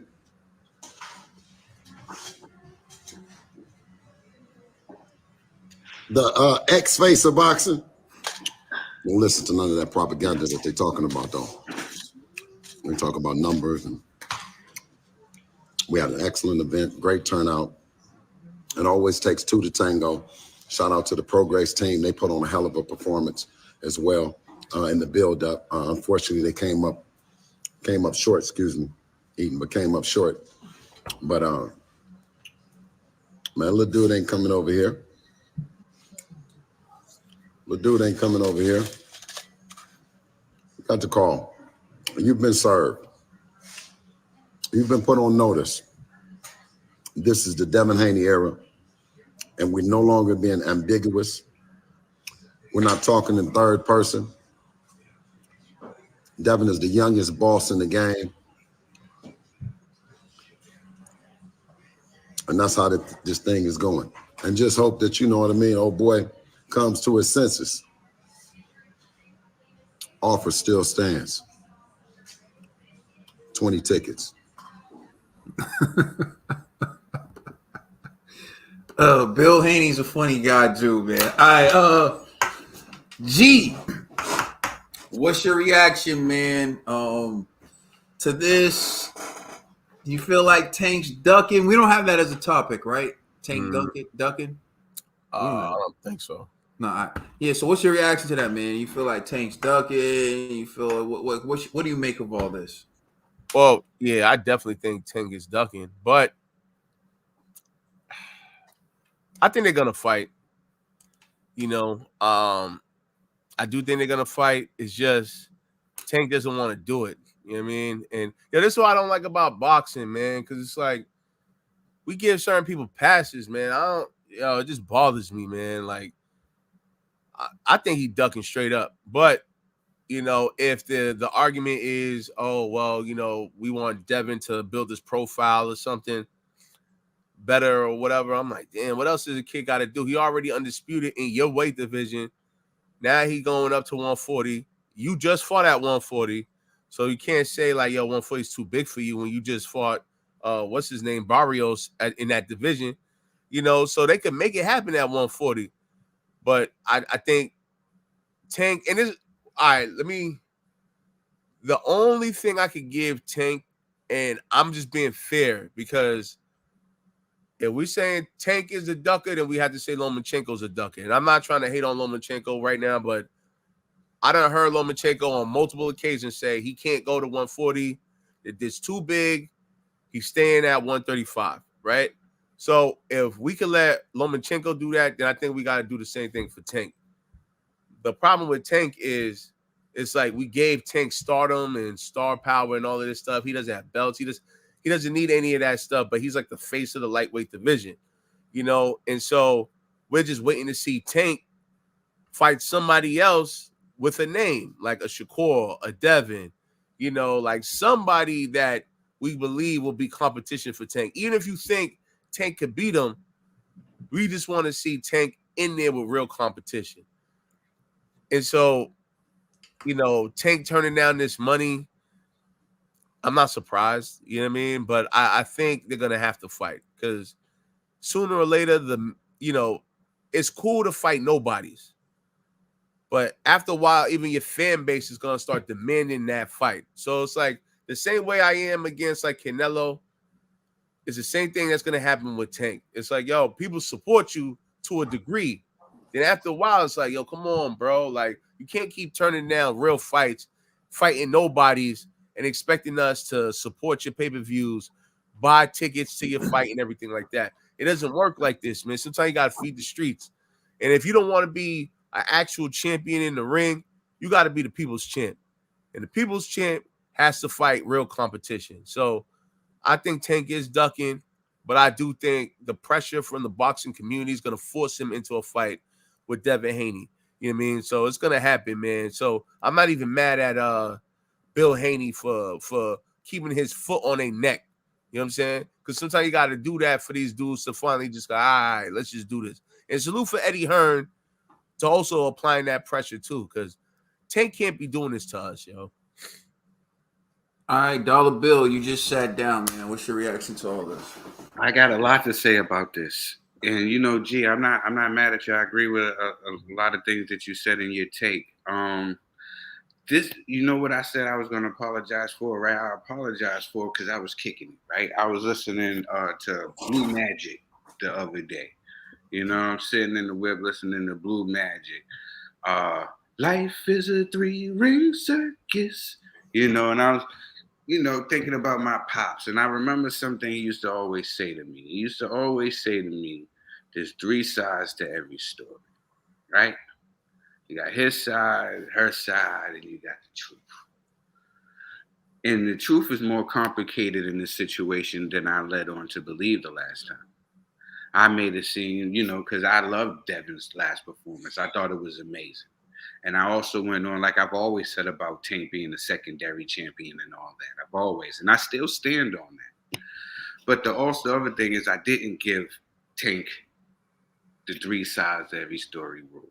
And the fact of that and this being this, tell me if I'm wrong. Tank has given us these excited fights, and yes, when you don't win these fights and you become the A side, you get to pick and you get to dictate what you're supposed to do. And a lot of these situations, and especially in this Haney situation, they say, why don't you go to 140 and fight a Devin Haney? And I was saying, yeah. And then I thought about it. No, he wouldn't fight him. And I said, why he wouldn't fight him? I said, because the weight situation. Devin came in here at his last fight weighing 165, it was, right? And I was saying there's no way that Devin will opt to a hydration clause. To Tank's benefit, which people don't really think about, You know what I'm saying? Yeah, he's in there and he's fighting these guys, but when he's fighting these guys, he is giving up stuff. He's giving up height. He's giving up reach. You know what I'm saying? And all he wants is somebody to come in weighing what they're supposed to be weighing. So I think sometimes I want to apologize because I give him a hard time for that. You know what I'm saying? And I think that that's wrong. You know what I mean? But these guys do need to get it on. They do need to fight. They were supposed to fight at 135. I don't know why that fight didn't happen. And like you alluded to, G, Tank has fought at 140. So it shouldn't be a issue of him wanting, if he says he wants to fight at 140, we fight at 140. But I do think that things should be put in place. Like if this shouldn't go over 10 pounds or if, you know what I'm saying? Especially because Tank is giving up some things. People never look at that. Tank does give up height and he does give up reach and stuff like that. So why not come in there and at least if you have the power to make sure that you're good on the weight. So I wanted to apologize for that because I totally left that out.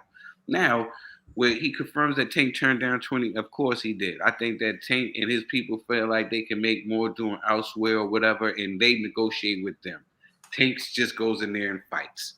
He done said that before, and everybody trying to make fun of him, like, oh, you ain't the man, you ain't the man. A lot of fighters wasn't the man. All right? They all had people talking for him. Pacquiao had advisors and everybody talking for him. You know what I'm saying?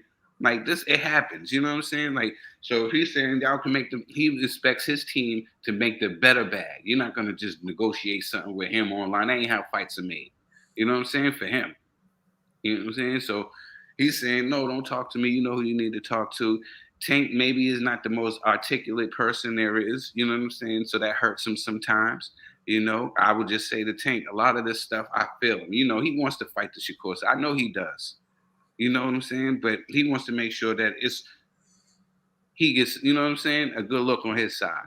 But yeah, him turning that down. How much did he make against Ryan? I'm sure he ain't trying to go backwards. You know what I'm saying? But yeah, that's what I wanted to say.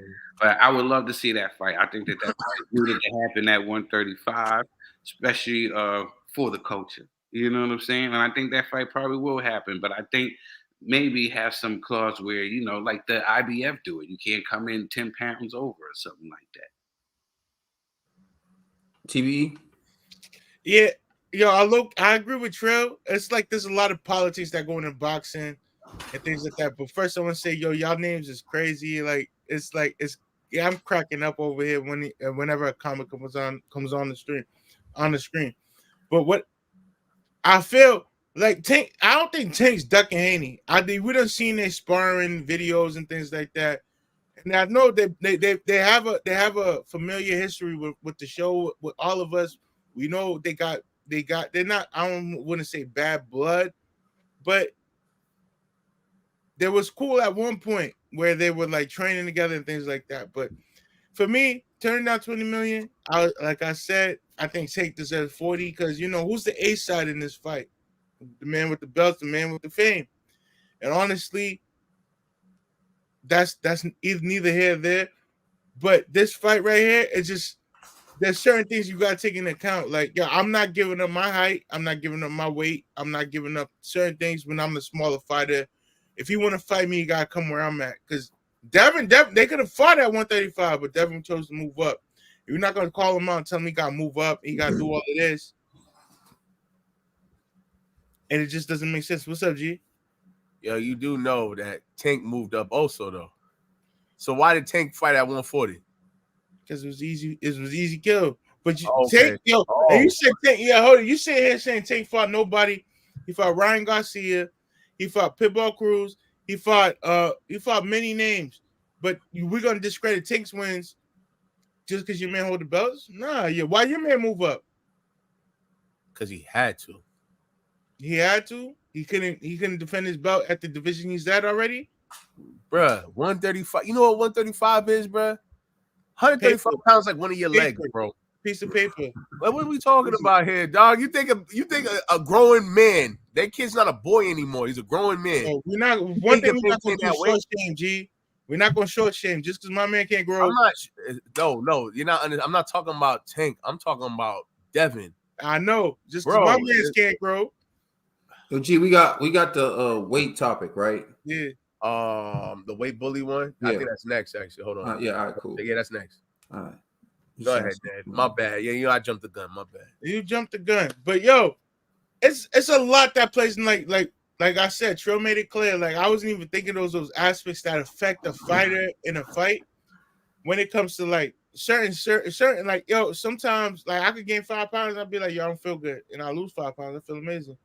But there's certain things like when it comes to heavyweights, the floor is limitless because it doesn't matter. Like these are the like original, the OKs, the KOs. They knock you out. They the original killers. I'll tell you that in boxing.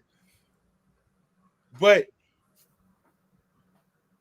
to expect Haney Tank to move up and then like fight for 20 million is crazy. It's just insane. It's not reasonable. So if they could have reasonable measures where they don't ask him any more questions. This is why I jump in, because I want to go. But the more you keep entertaining his nonsense, the longer it takes for me to be able to speak. I didn't even say anything, bro. I just look like you were about to ask him a question. I'm about to end. I'm just saying. Okay. Meet on 50-50 terms where these dudes could fight, but don't offer money and then the favor's not in his measure. You get what I'm saying? That's all. Yo, all I hear is cry me a river, bro. Like, for real.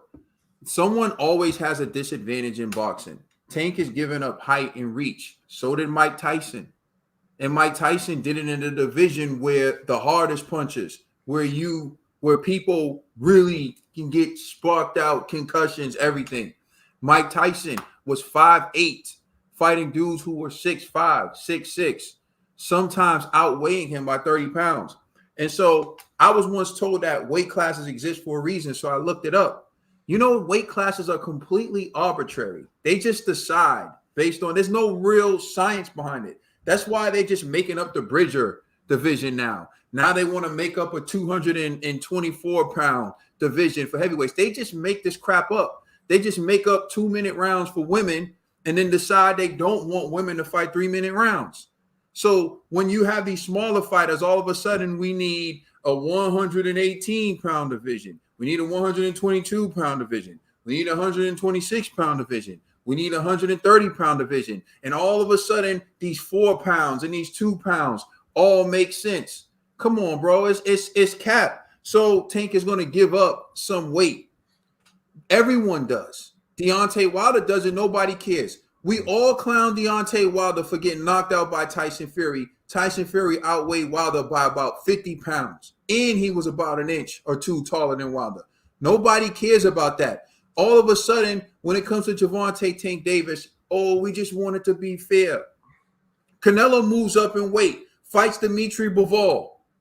Dmitry Bivol isn't a better fighter than Canelo. Dmitry Bivol is just a bigger fighter who uses his size advantage, his reach, and everything that all his physical attributes over Canelo, gets the dub, and nobody's making an excuse for Canelo. Now everybody wants Canelo to fight David Benavidez. The same people who are calling for Canelo to fight David Benavidez would clown Canelo if he said to David Benavidez, I want to catch weight in a rehydration clause. They would clown Canelo if he said that. If Canelo fought David Benavidez and he beat David Benavidez at a catch weight with a rehydration clause, all people would do is use it to discredit him. But those same people now want to make that excuse for Tank. It's the hypocrisy in boxing. There's never been a boxing match that was 50-50%. Someone always walks into the ring with a disadvantage. Devin Haney versus Regis Prograis. Devin Haney walked in. He was taller. He was heavier. But Regis Prograis was the puncher. Gervonta Tank Davis versus Mario Barrios. Mario Barrios was bigger. He was taller, longer reach. But Gervonta Tank Davis was the puncher. No one ever really walks in with every advantage. Exactly. Even David Benavidez versus Demetrius Andrade. David Benavidez was bigger, naturally bigger. He was stronger, right? He was naturally bigger. He was stronger. But Demetrius Andrade was the faster fighter. Like, come on. So we're sitting here like, oh, but he's taller. Oh, but he's this. We don't do that when other people fight. So why are we doing that with Tank right now? We don't do that with Canelo. We didn't do that with Tyson. We didn't do that with Floyd. But now we're going to sit here and we're going to do that with Gervonta. Come on, man. So the other thing is, you know, I hear people saying, oh, Devin came in at 165. Tank comes in over big too. Tank doesn't stay the same weight. What people aren't telling you is, yes, Devin came in at 165. Regis Prograde came in at 158. Y'all make it sound like Devin walked in at 165 and Regis stayed at 140. No, Regis came in at 158 and Devin came in at 165. And oh, why are we acting like this is something new? This has been the rule in boxing. Remember, I brought this up. I said if they want to eradicate this, they should go back to same-day weigh-ins. We already know the rule is designed for weight bullies. We know people deplete themselves, drain their body to make a weight, and then rehydrate. We talked about how True Thunder Gotti did it, almost kill old buddy. He was one of the first ones to destroy someone using rehydration. This isn't nothing new with Devin. Devin's been rehydrating 25 pounds for a while. Remember Mauricio Suleiman said that for one of his fights. Yo, weight bullies exist. Earl Spence been a weight bully. David Benavidez been a weight bully. We already know these guys are weight bullies. But y'all didn't care about weight when Terrence Bud Crawford was fighting Earl Spence. I know I surely didn't.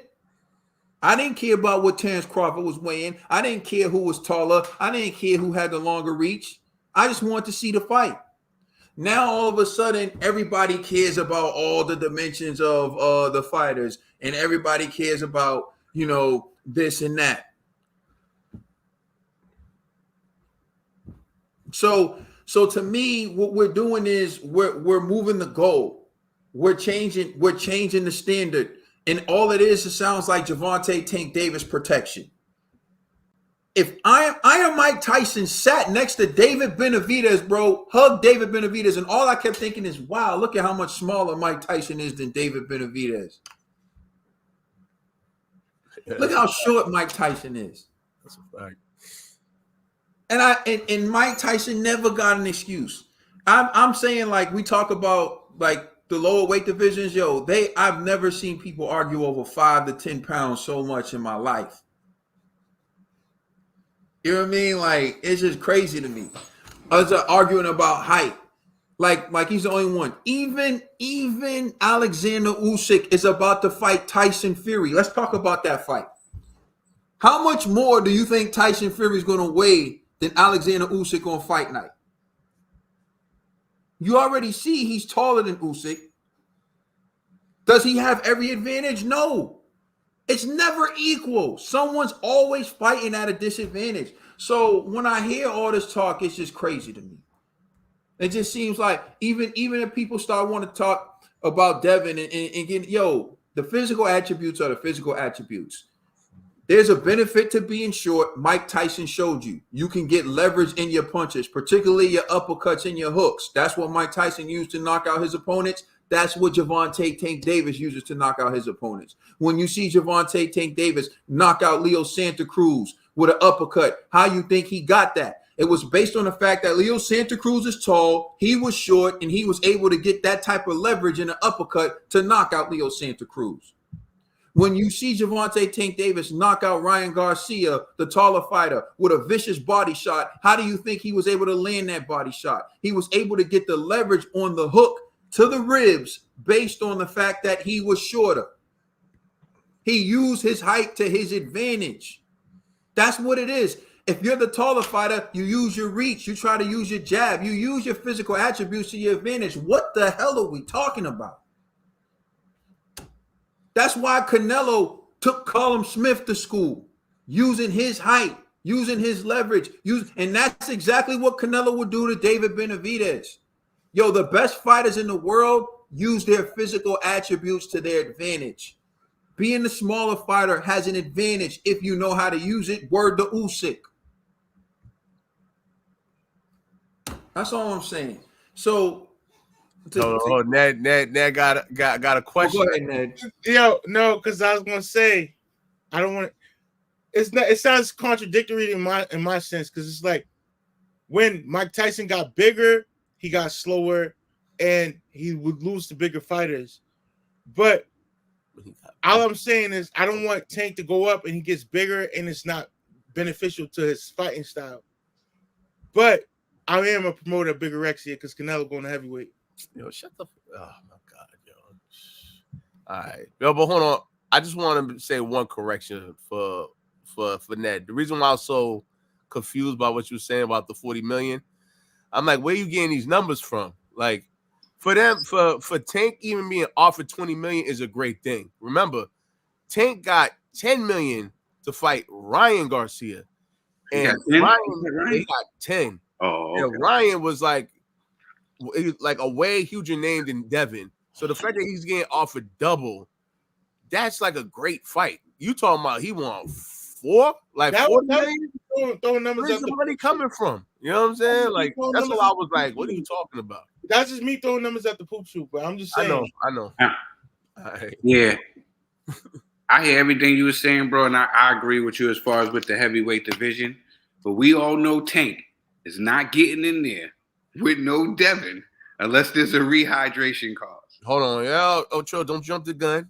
Let's go to the next topic. Yeah, we can just jump into that. All right, go ahead, Bill. Go ahead, actually, I gotta set it up a little bit, but yeah, you just jumped right into the next topic. Yeah. So he's definitely not going in there. Like I was saying, he's looking at it like this. This is how Devin's looking at it. I understand everything you're saying, but that's not how they're looking at it. They're not looking at the heavyweight divisions and all these greats and all what they did. They looking at it like Tank is the star. Tank is the A side. So he gets to pick what he wants to do. Like all the other greats, they get to pick when they want to fight, what gloves they want, what size ring they want. You know what I'm saying? Because they the A side. And if Tank is the A side and they're making Tank the A side, he's gonna ask for that rehydration clause. That's what he did with people mentioned when he went for Barrios. Barrios had to do the same thing. Nobody just didn't talk about it. But Barrios was on the same hydration clause. You know what I'm saying? Tank is the A side, so he's gonna give his side the most. He's like Jake Paul. He's gonna make sure that he got the most. You know what I'm saying? He got the advantage so that he can win. You know what I'm saying? So, like I was saying, I don't see Devin doing that. That's why I don't see the fight happening, because I don't see Devin even conceding to something like that. And that's true. I just don't see it. With Devin's size and how he just looked, I stand on everything I stand on. Nobody's going to be rushing to fight him. And this is what's going to be brought up. Everything I said is just going to be brought up. And Tank's going to feel like he's the biggest star. So Devin got to concede to his rules. Then he's going to say that Devin ran. This is everything. This is not like what I'm saying is I'm capping. This is everything that's going to, and mark my words, everything that I just said is going to come up. And then that fight is never going to happen. We're going to get Tank versus Cruz, and then Tank versus the kid that just beat Chris Colbert. Right. All right. So what you're saying, Trill, let's just take a look at what Devin said on the Boxing Voice.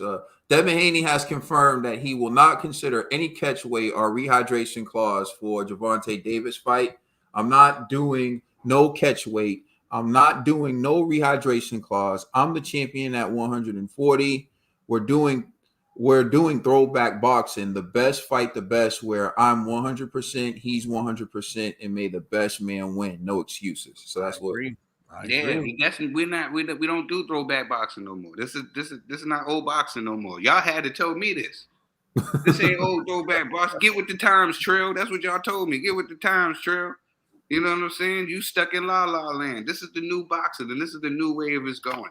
And if Devin doesn't take the rehydration clause, he's ducking. Yeah. I think there's what it should be and what it is. I definitely think there's a difference. Trill Dollar Bill. G. In regards to the question, yeah, I don't believe really in this weight bully stuff because I feel like if you can make weight, man, you came up. You know what I'm saying? And not to mention, you know how it's. If in fact we're trying to say that these guys are weight bullies, you gotta understand it's like a gift and a curse. If you could get down to that size, your body's taking some severe punishment. You know, like your organs aren't functioning the same way. You take a body shot, you walk around weight, you could probably handle that punch like it's nothing. If you're fatigued, you're drained, your electrolytes are low, you know, let's say you have one night to put on some mass, whatever, put on like a little bit of weight, that's still not enough for your organs to heal. You know what I'm saying? Like, you take a body shot, it's going to hurt for real, you know? And so these guys that could do it, they could probably do it now because he's young. He's still, you know, in his early 20s or whatever. As he grows, he just can't do that anymore. You know what I mean? He's a growing boy. He's a growing man. So to me, it's like, hey, if he can't get at 135, he's at 140. Tank, you're also at 140. Just slug it out. You know what I mean? Like, and again, shout out to Caden because I like the comparison that you was talking about. Like, there's pluses and minuses for everybody. You know, there's advantages of being tall. There's advantages for being short. You know, so to me, to be like, yo, Devin, you're a weight bully, so, you know, it's not fair for Devin to fight Tank at 140. That's ridiculous. Then, yo, Tank, get out of the 140 division. Just take yourself and go back to 135 and just stay there. But again, at 135, Tank got a lot of competition that he don't want to see over there either. You know what I'm saying? It's not like he's like, yo, I'm gonna stay at 135 to fight Shakur, to fight Loma or somebody.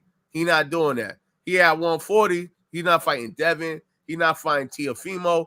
He's not fighting nobody. Like, I mean, he did fight Rolly. You know what I'm saying? But it's like,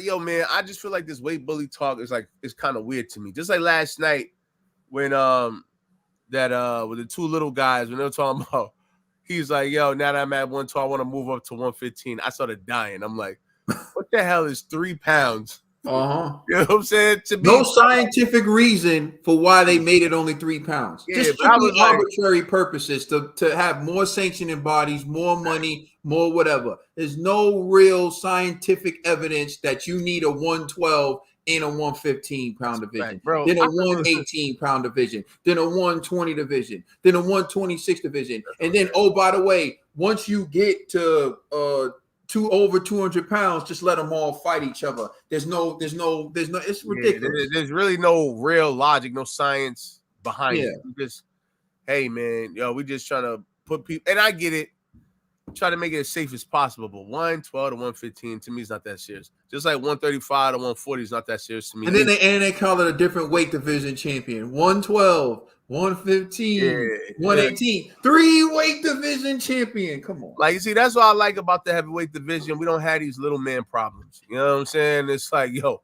once you hit 200, get in there with the wolves. You know what I'm saying? Like, these smaller guys, man, it's too many stipulations on, and it's really all like these stipulations just to protect dudes, man. It's, yo, man, Tank is ducking, bro. We all know this. Now, I would say this, though. If Tank and Haney do not fight, I'm not mad at either guys. You know what I mean? I just feel, Tank, stay yourself at 135. Don't go to 140 if you know you can't hang at 140. Now, if Tank feels like, I just can't make weight at 135, I got to go to 140, that's cool. Just know, bro, when people comparing you to Devin Haney and other fighters at 140, stop complaining, stop crying. We don't want to hear nothing about no hydration clauses and all that other stuff. It doesn't matter. This is the division that you're in. Man, you could wait it out. You know, like, I think, like, Loma was trying to wait it out. Tank was probably trying to wait it out. He just wanted all these dudes gone. You know, like, Shakur's going to have to move up sometime, too. These dudes can't stay in these small divisions. They're too big for this division. That's why Tio had to move up. All of these guys got to move up. Tank, I don't want to give Tank a pass, but I kind of agree with Trill on this. Yo, he's mad small, bro. Like, that dude's so small. I want to give him and Lomachenko those passes where it's like, y'all some small dudes. Stay, yo, just go to 135 and stay there. Don't come to 140. You not big like that. You just, they little dudes, man. So it's not necessarily about being a weight bully. I think guys got to really like reflect and just look at the division and be like, yo, am I competitive in this division? Can I be champion in this division? Can I unify this division? If you honestly think in your heart of hearts, no, it's okay staying at the smaller division where you're thriving in. Haney is just too big. He's like, I just can't make 135. I'm going to 140. And eventually he's going to go to 147. Eventually he may even go to 154. And there's nothing wrong with that, man. So it's not about being a weight bully. It's just, can you make weight? If he makes weight, man, then let him play. All right, TBE. Haney being too big and the weight bully is a pause really more for me. But what I'm trying to say here is, I get it. I get it. Yeah, yes, these fighters have disadvantages and advantages. And what Haney, that Twitter comment Haney posted, it's kind of like saying, yo, meet me mano y mano. Which, yeah, that's cool. But at the end of the day, we got stakes on the line, and you don't want to just be like, I agree, and then you throw yourself out the window. Even if Tank lose to Haney, I don't think that's a bad loss because Tank's still a dog at the end of the day. We know that. But I don't really see like where there's like mano a mano, like where they fight on an even playing field. And I'm saying all fighters should fight on an even playing field, no matter what. No matter with your contract, I'm gonna fight you at my best. You're gonna fight me at your best. But the advantages are in Haney's favor if he fights him moving up, because then there's like, and I'm not here to like be like, oh no, this is like it's not good for Tank, but like let's just make it an even playing field for these fighters. But still, if you want them at your best, fight them at your best. Because if you're gonna tell them do no rehydration, that's not Haney's best. But Haney's best is not 135, 140. Haney should be a damn welterweight. Even light featherweight, whatever. He should be up there with the dogs right now. He should be Yo, she should be there. The excuse, bros. Excuse, bro. I'm just saying. But if they fight, let them fight. But don't put no limitations on one. Don't put no limitations on the other. But when you see it happen, I think Tank could walk through Haney in his sleep. Like, I promise you. Yo, G, fix your face, yo. I think he could walk through him in his sleep, but it's just like the politics. Like, yo, you don't Stop it there. If you think Tank can walk through Haney in his sleep, why are you making all these excuses? I ain't make no excuses. I'm just why are you making all these excuses? Nah. Stop it. You don't think that Tank can walk through Devin in his sleep. Because if you thought he can walk through Devin in his sleep, you would be talking how you was talking when he was fighting Pitbull Cruz, how you were talking when he was fighting Barrios. Nah, all you dudes who talking like you really have faith in Tank, you don't. That's why you're making every excuse in the book. You want to highlight how he's short. You want to highlight how he's short. Like he's the only short fighter who ever had to fight bigger people. You want to highlight the fact that he doesn't have reach. Like he's the only fighter who didn't have reach, who had to fight on someone else. You had to bring up the fact that he has to move up in weight. Like he's the only fighter who had to move up in weight. I see Manny Pacquiao do all the same things. I did. Yeah. So let them make the fight. But I'll tell you, the Tank we see now is going to be a Tank we see later. A big Tank. A heavy Tank. A fat Tank. Like that's what I'm saying. You want my man to go. Yo, TBE. You got it. I got it. I want Tank abuse his body. He has to eat. But you just said he can walk through Devin in his sleep, though. Right now he would. But the Tank y'all want is not the Tank we need. And I'm done. All right. Here's the real issue that's at hand. What we all know. Devin's a weight bully. I believe in weight bullies. Devin should be fighting at 147, 154. But he drains himself to make 140. And he's allowed to do that under current boxing rules. Tank fights closer to the weight division he actually should be in. Like Tank really should be in 140. Tank really should be in 135. So what we have in Devin is a guy who really should be fighting at, Walter Jr. middle, right? Who's depleting his body to come down to fight someone at 140 who's really fighting in their actual weight class, right? So what you have is you have kind of this split where you have people saying, oh, no, that ain't right, because he's going to try to use his physical advantages to beat Tank. And then you have other people who are saying, well, Tank's beating everyone anyway. So, and Tank's talking tough guy talk, so let him back it up. And that's really and that's really what we're getting at. So like that's the line. So like say what the argument Trill's making is the argument of people who are like, yo, we know that Tank is really in his real weight class. We know that Devin is really a 147, 154 pounder draining himself to fight Tank. And Tank is thinking, I'm the A side. I'm not giving up that advantage. I know what you're doing. You weight bully. I'm not giving it up. Right. Mm-hmm. So you have there's nothing wrong with Devin is doing. I know. No, I get it. I'm a huge Paul Williams fan. I was a huge Paul Williams. It's not wrong with what Devin's doing, but what Devin is doing, for example, does give him some type of advantage because that's why he's doing it. Right? That's why he's doing it. Because there's a reason he depletes himself to fight at 140 because he's going to have those physical advantages. Just like there's a reason why Benavidez depletes himself to fight at 168. Now, there's a risk that comes with depleting yourself. You can be physically drained so he is taking risks doing it, but he likes the advantages he has. Otherwise, he's at 147 and he got to see that man, Bud Crawford. He got to see Jerron Boots Ennis. He got to see that guy. That's would you rather see Jerron Ennis or fight Tank? I mean, see Bud Crawford, Jerron Ennis or fight Tank? He probably feels like I got a better chance of being Tank, right? So that's why he does it. Let's be clear. That's why they all do it. David Benavidez should really be at 175, but he don't want to see better BF. He don't want to see Bivol. So he thinks I'll deplete myself because I think I could beat Canelo. Or at least I got a better chance against Canelo than I do against better BF. That's what it is. But when you look at Gervonta Tank, Tank can't deplete himself.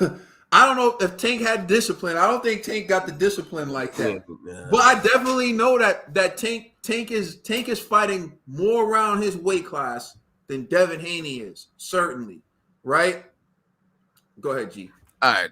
I hear what you're saying, but and I'm using David Benavidez because you brought him up. If David Benavidez is comfortable at like 168, right, where we haven't seen his performance deteriorate in any form or fashion, he's still strong. He doesn't fade later rounds. Like, to me, if he's peak performance at 168, is that really being a weight bully? I feel like a weight bully is a person that if he's at 175 and it's like, he's competitive at 175 and he's just losing weight to struggle to get down to 168 just to steal a belt or two or something, that's being like a weight bully. But he's shown no signs that he doesn't belong at 168. Just like Haney has shown signs that he cannot do 135. We done seen this dude look like a skeleton, all kind of stuff, right? So it's like clear as day, bro, you don't belong in this division. So what he did, he moved up to 140 where his body, is more acclimated to 140. So it's just, I don't know, man. It's like, and he's younger. So it's like, why your roles at 147 right now? He's not ready. You rehydrate to 165. But every division does it. No, they don't rehydrate. Everybody, first of all, everybody doesn't rehydrate 25 pounds. That's cap. And even Mauricio Suleiman called Devin Haney out on that way before this was ever a topic. And I'm not saying I have a problem with Devin doing it, but let's call a spade a spade. He is a weight bully. And so is Earl Spence, and so is David Benavidez. But that's the rule in boxing. They're exploiting a rule in boxing. I've been saying this for the longest time. That allows fighters to deplete themselves make a weight, then rehydrate, and fight the next day. Come on, bro. Devin's been depleting himself so much at 135 that they started doing ceremonial weigh-ins, bro. Because the last time Devin weighed in, his face was so sunk in and his eyes were so big. He looked like the predator, bro. I agree. But hold on. What are you talking about? Devin, what are you talking about? Devin took the scales looking like death, bro. I said that. That's why they do. That's why they do ceremonial. Devin's the reason they do ceremonial weigh-ins, because he looked so bad at that weigh-in. His picture went viral. Everyone was comparing him to the Michael Jackson Thriller video. So before you try to tell me, we reiterate, because we're saying the same thing. I agree. At 135, Devin's a weight bully. Even though I don't like the term, I could rock with that because at 140 he's a weight bully.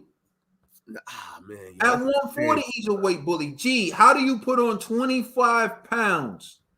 How do you put on 25 pounds overnight and not say that that's a weight bully? Anyways, let me just finish, because I haven't even finished making my point. The point is, even with Devin being a weight bully and Gervonta Tank Davis fighting around his weight class, to me, there's no excuse for Tank, because that's the rule of boxing. Devin isn't doing something illegal. Canelo weighed 15 pounds more than Mayweather on the night of the fight, and Margarito even more against Manny. Both lost. If Tank is better, he'll win. Them pounds don't make any difference. Skills pay the bills. Exactly. And I saw someone else pointing out how Zorro, whoever, weighed 210 pounds when he fought Bivol, and he still lost. Here's my thing. Here's my issue with the whole Tank thing. Tank will talk about how he knocked out Ryan. Tank will talk about how he knocked out Barrios. Tank and his crew will brag about how he beat up Devin Haney in a sparring session when he was 17 years old. But then when it comes time to make the fight, everyone's making excuses. Here's the reality. The rules of boxing are the rules of boxing. They allow fighters to deplete themselves to make weight.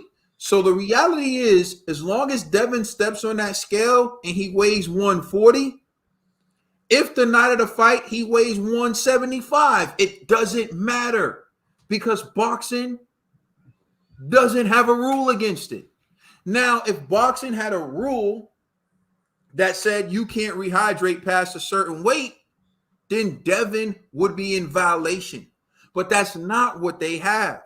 So Devin's not violating the rule. David Benavidez is not violating the rule. Earl Spence Jr. isn't violating the rule. So therefore, why should they have to agree to rehydration clauses or catch weights?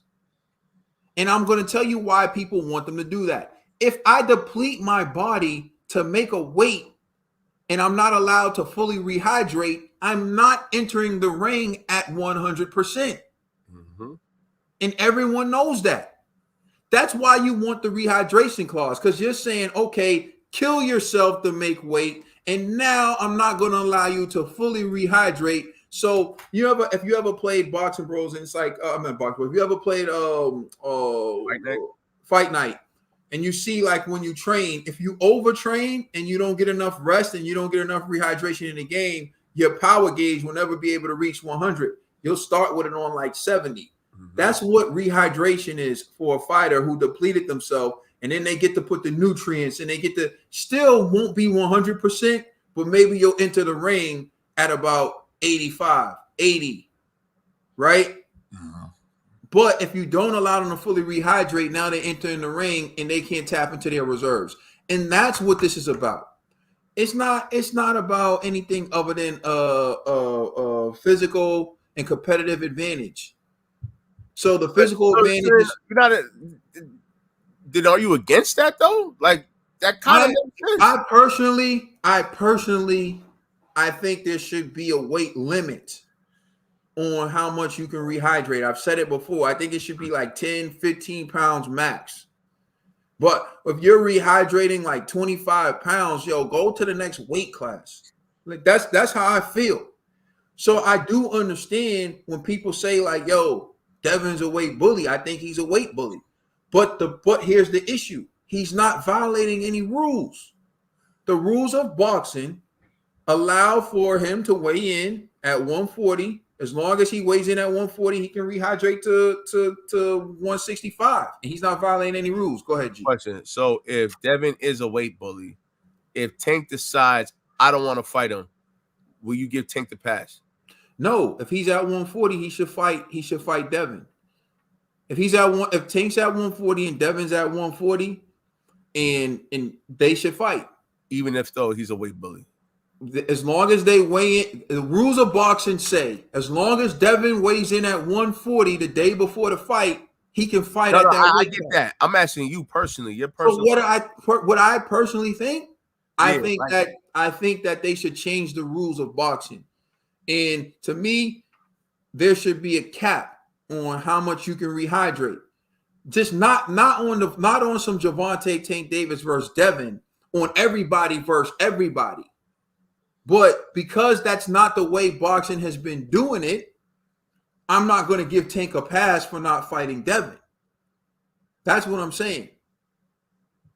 Yeah, absolutely. If Regis was 175, to me, it's not. The weight issue is to me the weight issue is more about people making excuses for Tank. Because let's be clear, how much is Tank going to rehydrate? So let's say Tank weighs in at 140. And he puts on 15 pounds. He's going to come into the ring at 155. Devin's going to come into the ring at 165. We're talking about a 10-pound weight difference. So you know, I think it's not. But I'm not. But what I'm saying is, I'm not giving Tank the pass because that's not the rule as it stands. You understand what I'm saying? But I've been against weight bullying. I think that's why I said if you want to stop it, you go to same day weigh-ins, but they're not going to same day weigh-ins. I guarantee you this, G, and I'll leave it at this. Yeah. Here's what I'll leave it at this. You're a weight bully to me if you fight at a weight class in which if it was same day weigh-ins, you wouldn't be able to compete because you wouldn't have the physical strength and ability to compete because you need a day to rehydrate. You're a weight bully. Because you're depleting your body to fight at a lower weight class for a competitive advantage. Yeah, that's at least 80% of boxers, bro. But yeah, they do it because they can. You remember what boxing was like back when there were same day weigh-ins? Yeah, man, it's so and dangerous. People, yeah, because they were killing them. Exactly, because they were killing themselves to fight in a division that they shouldn't have been fighting in anyway. And that's the point I'm getting at. Imagine if Devin had to fight Vasily Lomachenko on the same day that he weighed in at 135. Yeah, it wouldn't be fair to Devin. And then you were talking about 140. I saw Devin after the ceremonial weigh-in. He was drinking a lot of, fluids, and he wasn't talking that much. It was Bill Haney doing all the talking. What does this guy say? Hot take. Dedicated fighters can rehydrate to 15, 20 pounds and shouldn't be punished for it. Yo, I agree, yo. Most MMA rehydrate 20 pounds. Again, his, I guess I got to sum it up differently. I am not against what Devin Haney is doing or what these other MMA fighters or what these people are doing because it's the rule. So what I'm saying is they shouldn't be punished for doing something that's within the rules. And that is why I don't want to hear Tank fighting Devin with a rehydration clause because Devin's not violating any rules. And plus, people only tell how much Devin rehydrated. So they say Devin rehydrated 25 pounds. So he came in the ring weighing 165, right? They leave out the fact that Regis rehydrated 18 pounds and came in the ring weighing 158 pounds. So you're talking about a 7-pound weight difference and everybody's up in an uproar. It was not really as big of a weight difference as people making it seem. So again, that's why I said my question is, how much is Tank going to rehydrate? Because if Tank weighs in at 140 and then he rehydrates to 15 pounds and then he comes in the ring weighing 155 and Devin comes in weighing 165, to me, that's not that much of a big deal. All right, I'm not trying to beat on a dead horse, whatever that phrase is, but if in fact you're okay, well, not necessarily okay, but you're like the rules is the rules, right? And they allow people to be weight bullies. How come you're not okay with the rehydration clause? Because I'm like to me, if you're gonna give Devin Haney the pass of being a weight bully, then you got to give Tank the pass for having a rehydration clause. No, I don't. No, I don't. But it's both. It's an advantage for both gentlemen. Like one guy could come in heavier, the other guy could put extra restrictions to prevent that big guy from coming in 20 pounds heavier than him. You know what I mean? Like there's like benefits to both. So because the only reason, see, you got to look at reason, bro. Reason matters. The reason why Devin can fight at 140 is because boxing allows him to rehydrate to 165. Let's say he needs to rehydrate to 165 to have his peak performance, right? So Tank putting a limit on how much he can rehydrate prevents him from entering the ring on fight night at his best. It negates the whole purpose of them allowing the fighters to rehydrate. So that's why I'm not for Tank putting a rehydration clause in against Devin, because it goes against the sole purpose of why they allow fighters to rehydrate the next day. So if that is the case, then is Devin going to be able to put a rehydration clause in for Tank and say, okay, normally I rehydrate 25 pounds because that's what I need to be at peak performance. Mm-hmm. Normally you rehydrate 15 pounds because that's what you need to be at peak performance. I'll only rehydrate 15 pounds if you only rehydrate 8 pounds. Now we're both not going to be at our competitive best. But to me, that's what will make it even. You see what I'm saying? No, I agree, but it's not about. But why not negotiate that? You know what I'm saying? Like, what's the point in them both not being at their best? You see what I'm saying? That's my point. Because the rule allows Devin to rehydrate to 165 is the reason why he competes at 140. So you're saying Tank got to just take an automatic L. You know what I'm saying? Like, I don't know, man. Like, I was rocking with you, but to me, if you're against one, you should be against both of them. Forget being a weight bully and forget rehydration clauses. If you just don't make the weight, you just don't make the weight. You know what I'm saying? Or whatever. Like, it has to be fair. Like, I feel like in this, Tank is taking the short end of the stick. If we're like, yo, you can't have a rehydration clause, and if Haney makes 140, it is what it is. It's not fair to Tank, who's a smaller guy. Like, how is it not fair to Tank? That's not what the rules say. Exactly. Thank you, mental health expert. Like, to me, what I'm saying is clear as day. Maybe, I don't know. The rules of boxing are set in stone. You make 140, you rehydrate, you come in the next day and you fight. Whether you rehydrate 1 pound or you rehydrate 25 pounds. It doesn't matter. Also allows rehydration clauses, right? What? Boxing allows you to have a rehydration clause. If you can have a rehydration clause. You know what I'm saying? So that's what I'm saying. I'm like, both of these things benefit the particular fighter. But a rehydration clause isn't necessary. Someone, like, a rehydration clause isn't automatic. Rehydration clause is a request from one fighter to another fighter. You understand? That's not necessarily automatically the rules of boxing. So that's what I'm getting at. Like, the rule of boxing is plain and simple. You weigh in the day before the fight, and then you get to rehydrate.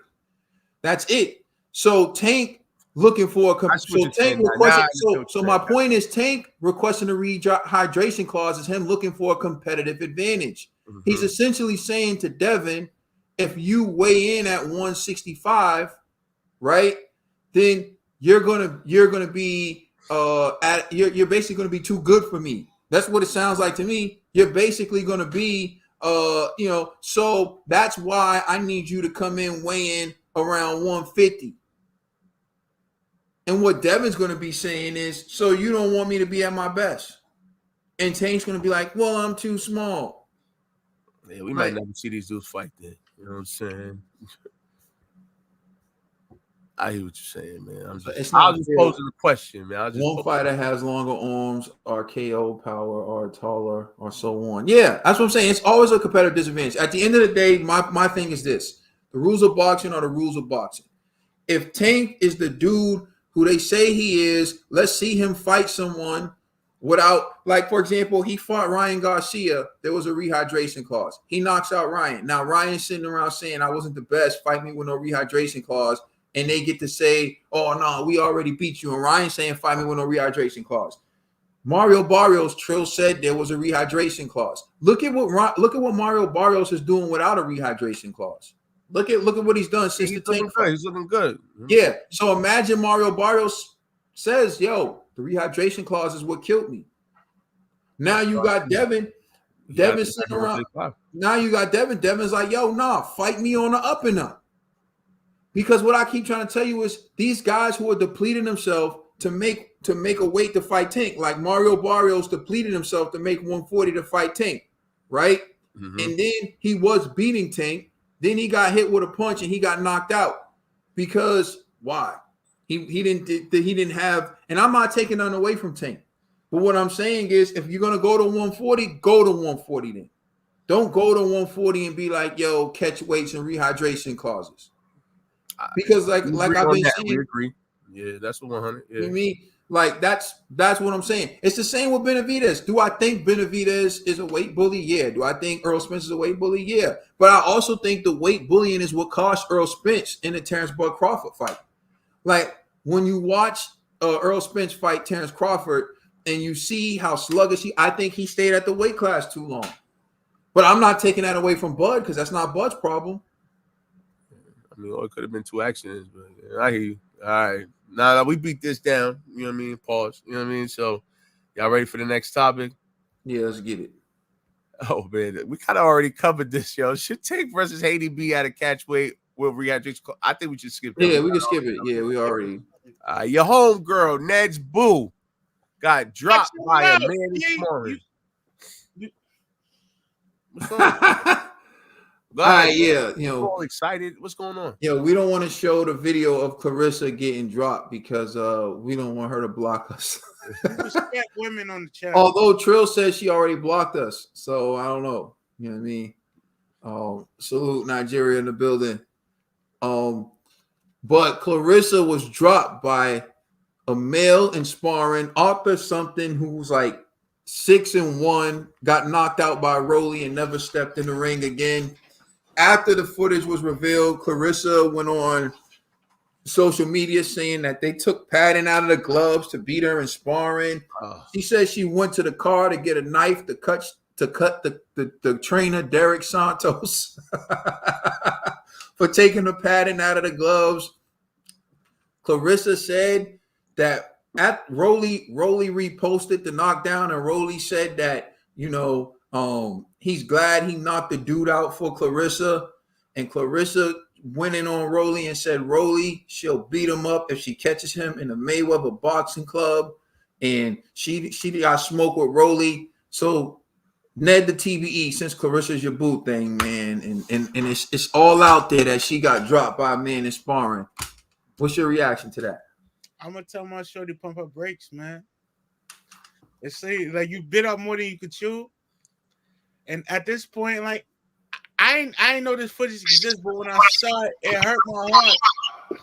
It hurt me so bad. I'm like, damn, at least you ain't get a punch in the way he laid you out was bad. Like, listen, I still think you can beat up the original regular men. Like men working 9 to 5, they ain't see you. But if they got a career in boxing, slow down. Like, you it's like you doing the Jake Paul thing. Like, yo, you want to fight a man, but he gotta be a doctor, he gotta be an astronaut, someone who's not like athletic. You get what I'm saying?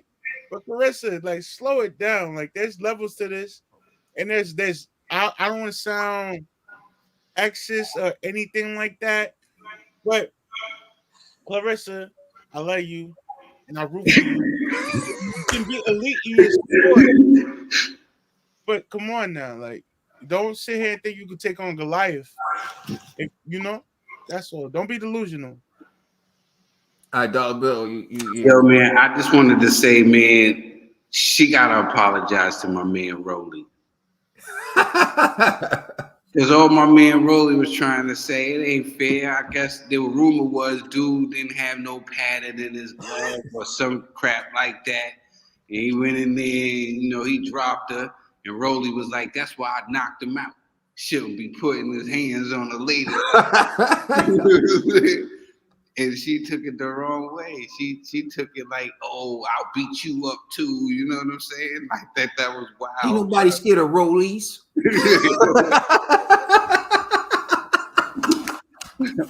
Yeah, you know what I'm saying? I think that was like Rolly. I think Rolly was generally coming from a place of, you know what I'm saying, like love. Y'all don't think really trying to throw shade, and she took it to the left, like I'll beat you up and your daddy. She was like, you know what I'm saying? And you know what I'm saying? I just think Claressa, man, this is what comes out with the energy you bring. This is what you're gonna get in return. Mm-hmm. Yeah, 100%. All right, G. Yeah, I'm gonna be honest, man. She was delusional since day one. I remember when I watched that T-Rex documentary. She was talking about how she be dropping dudes in sparring. I was like, yo, cut the cap, yo. Like, the only woman I could believe that could actually do that was Ann Wolfe. And maybe Layla Ali. Maybe. You know what I'm saying? Everybody else, I'm like, yo, stop it, bro. They're clearly going easy on you. The trainer's like, hey, give us some work, but don't go too hard. You know how dudes be, man. Even the trainer doesn't even have to tell you that. A lot of guys don't even want to hurt a woman. So it's just like, all right, I'll let her do her thing. Oh, she looks cute. Oh, my God. Wow. She punched me a little hard. Oh, that tickle. Oh, you know what I mean? Get her ego up. But then you jumping out the window talking about, yo, Keith Thurman, yo, I want to bang with you. I'm like, yo, watch your mouth, man. You know what I'm saying? So, I don't know, man. I think Shorty bugging, man. So, and that's no disrespect to female boxers. Like, I done held mitts for girls where I'm like, yo, this girl got power, right? Claressa probably knocked me out. But for a guy at her level, a professional boxer, get out of here, man. You know what I'm saying? Like, if I'm see Trill's face, Trill like he saw a ghost. Oh yeah, that's I'm sorry, go Trill. Trill's face look like he popped up. Yo, somebody hacking Trill's computer right now.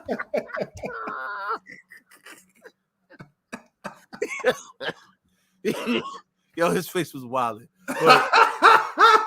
Yo, it was like Trill just got sucked into the computer. He was like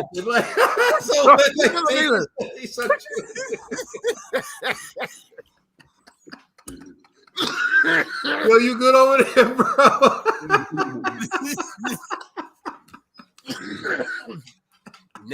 yo, what you? Yo, we thought you got sucked into the computer, bro. You was like,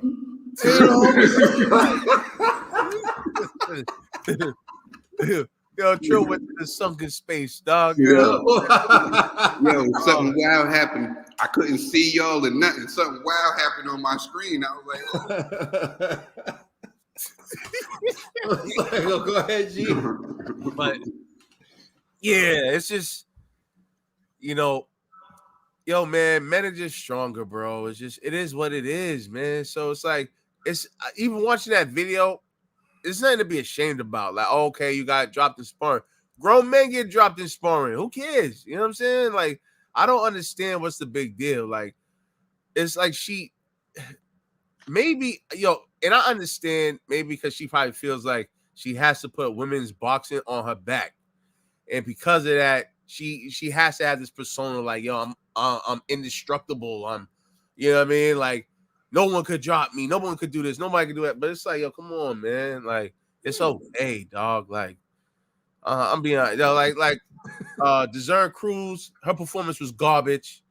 You know what I'm saying? Like, come on, man. Like, yeah, she may be an elite female boxer, but come on, yo. You think she could do that to?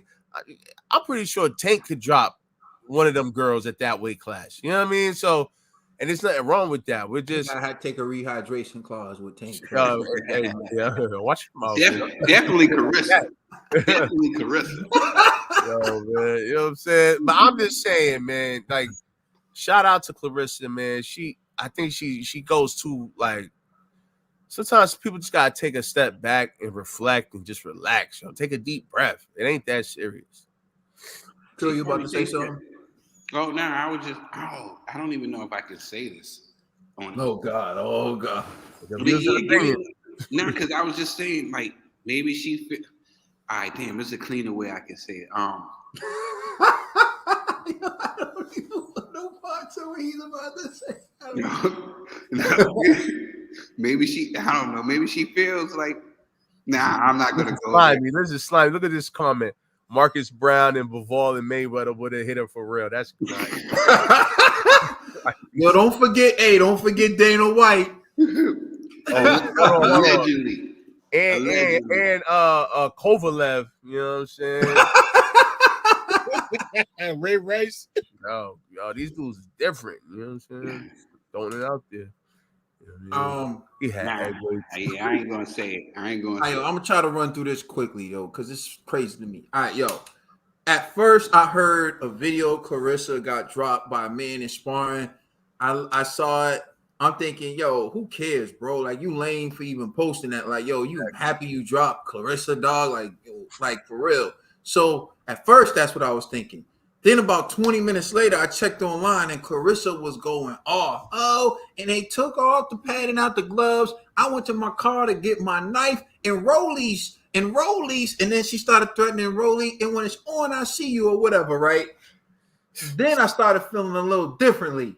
Like, I kind of see why this man, you know what I'm saying? Kaden, don't forget, she's from Flint, Michigan, bro.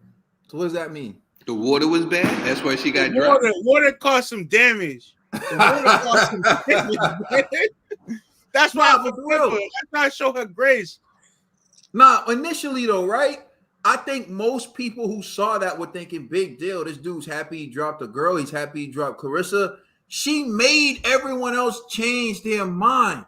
You understand what I'm saying? For defamation, right? For defamation, right? Like, we made up her getting dropped. Like the video, you know, someone should tell Claressa that there's a defense to defamation. Hey, y'all know the Boxer Bros rule, right? We can't say nothing bad about Claressa. You know she blocked us on Twitter. That's what I'm saying. She already blocked us. Yeah. So we've been blocked a long time ago. I'm not blocked with her on Twitter. Like, I'm don't say nothing, G. She just didn't get you. Probably doesn't know, but the defense to defamation, there's a legal defense to defamation. I want everyone to know, if you don't know this, for your protection. The legal defense to defamation is the truth. If what you were saying is the truth, then you can't get in trouble for what you were saying. And the truth is, Claressa Shields, you got dropped by a man in sparring. That's the truth. All right, so anyways, at first, but then Claressa is her own worst enemy. She kept going and going, and then everyone was like, we see why he dropped the video. We see why he dropped the video. I would have dropped it too. Yeah, and then at first, everyone's thinking like, yo, why would he do it like that in sparring? Right? You said, what if Rachel said, yo, then you shouldn't go public with it. Yeah, if you can't prove it, you can't prove it's the truth, don't go public with it. But after we all saw the video of Shields getting dropped and her saying it was her, hey, now if she would have came out like, that's not me, and anyone who says that's me is getting sued, it would have been different. But as soon as Buddy came out and said, yeah, that's her, we would have been good. So Smellaby's wild. Yo, that's a wild video. Yo, that video had, that's a 40 video. Boy. Yeah, that video is crazy. Yo. Conspiracy, yo. Chill out, yo. I ain't gonna hit y'all with the science yet. You know what I'm saying? Yo, but talking about this though, for real.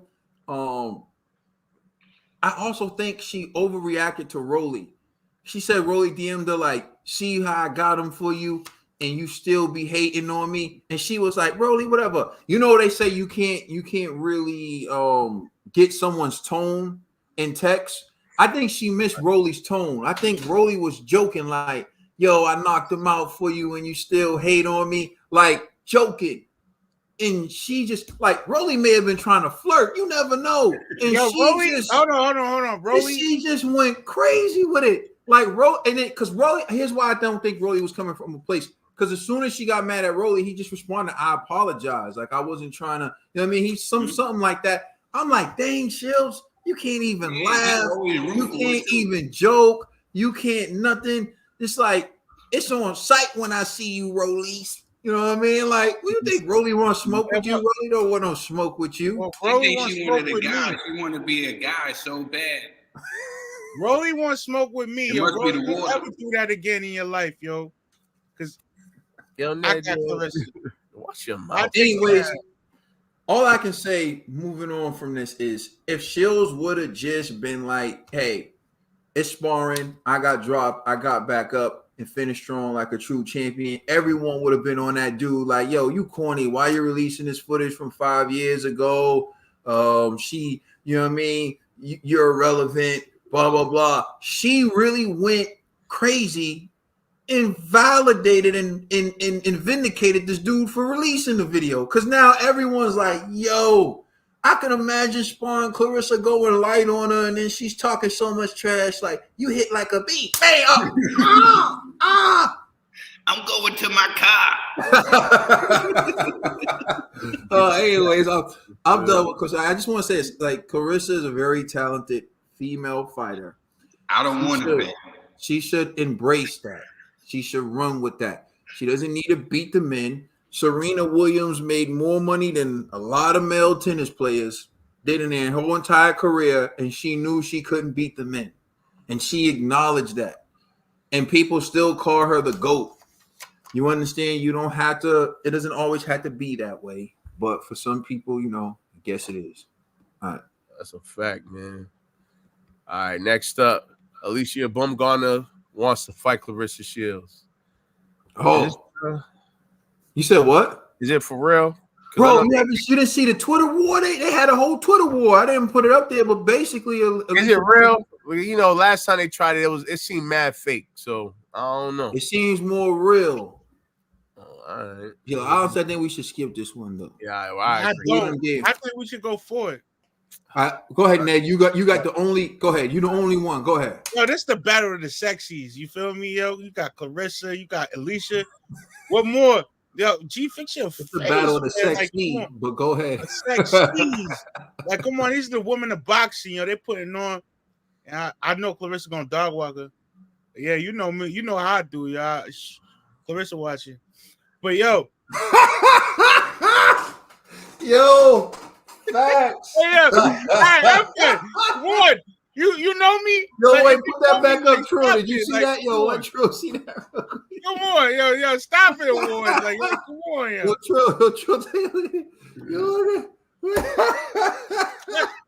Hey, everybody, there's somebody for everybody, but that's something for me. Like, leave it at that, and I'm done. Ned was like, if she doesn't beat me, she doesn't love me.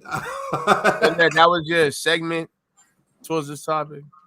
No, all right, yo, let's move on. Relax, Let's move on to the next. Move on, G. Like you. No. You wanted to talk about it. Go ahead. I'm curious. I talked about it, and I got flame for it. Got leave you. it So alone. you just wasted time. Got you. All right. Next up, man. Still corny, son. You know what I'm saying? Like, hey, G, tell me how you. Nah, dog. It's just come on, man, Ned, man. You just like to waste time, man. People got things to do, yo. All right, man. Yo, Ned, keep talking about Claressa, man. I need to set this one up. Ain't got nothing else to talk about. Yeah, I got all the things I could say about Claressa. Like Claressa, I would get down on one knee for you, but you know, you want to sit here and deal with some cornball.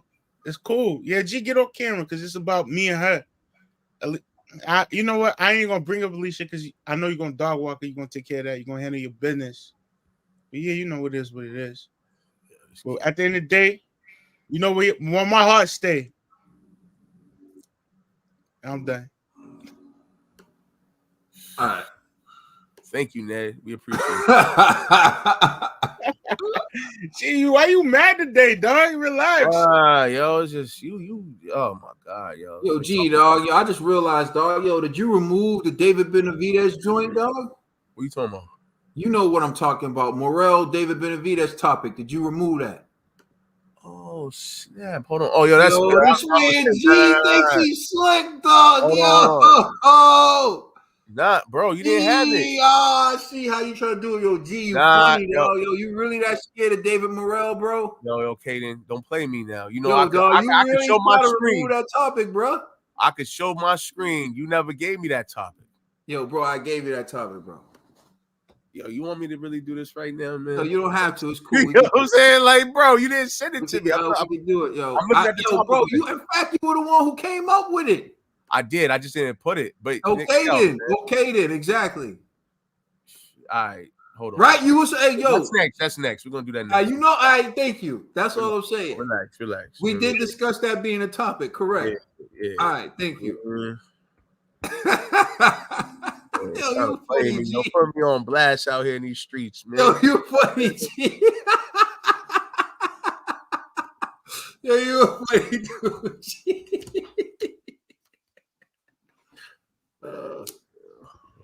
Oh man, I'm almost done. No, it's all good. So I'm gonna set this one up. All right. Actually, I'll wait because I don't know if you've seen it. All right, man, that'll be next up. All right, cool. So where Colby Covington's comments about Leon Edwards' dad acceptable? Yeah, so when we came in, a lot of people were talking about Colby Covington and his comments. So if you don't know, trash talk is trash talking sport of boxing to build up. But some people feel like he took it too far. We're about to discuss it right now. So if you're not familiar with either gentleman, Leon Edwards is from Jamaica, and his father was murdered. And his father was basically, a gangster out in Jamaica. He was murdered. So here's what happened at their press conference and even after. We're going to take a look at some videos. So here's what Colby Covington had to say. All right, I'm just going to refresh it.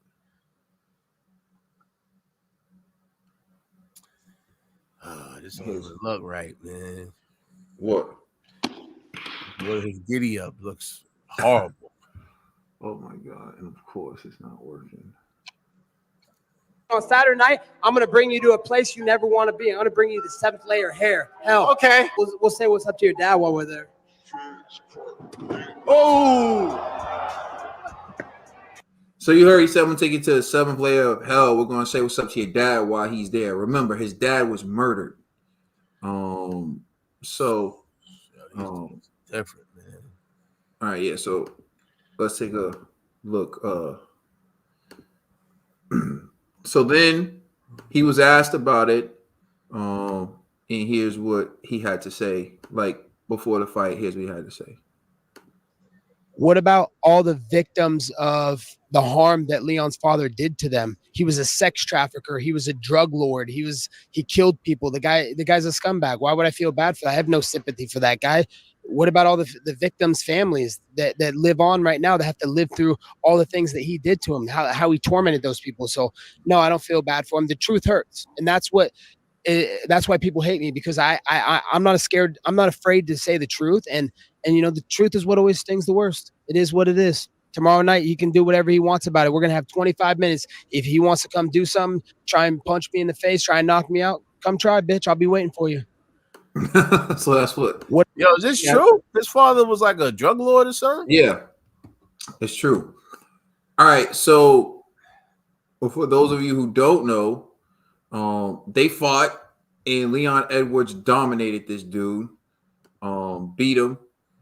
And so after the fight, they asked, of course, they asked Dana White, if first they asked him if he felt like remorseful and if he was sorry about what he said. Here's what he said about it.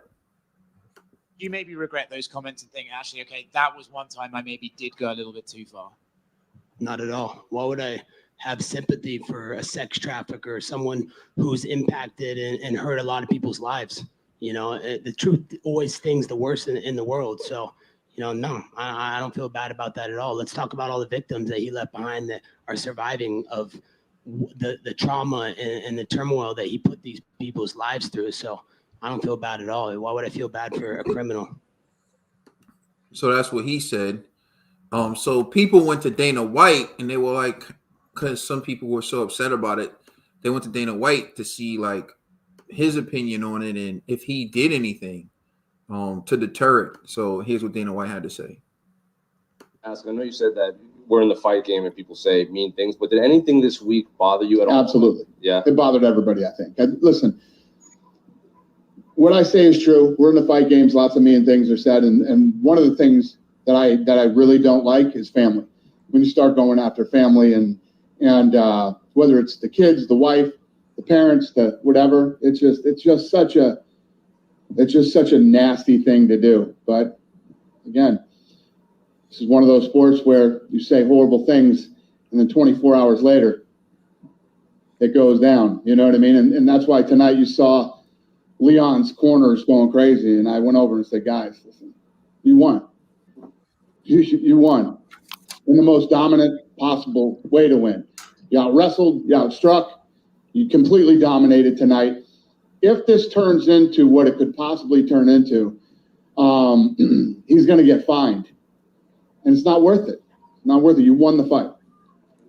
Last one for me. Do you have to, like, when Colby brings up, Leon's murdered father, do you have to pull him aside and say, like, hey, maybe don't say stuff like that? Because Leon tried to get after Colby at that press conference you weren't at. 100%.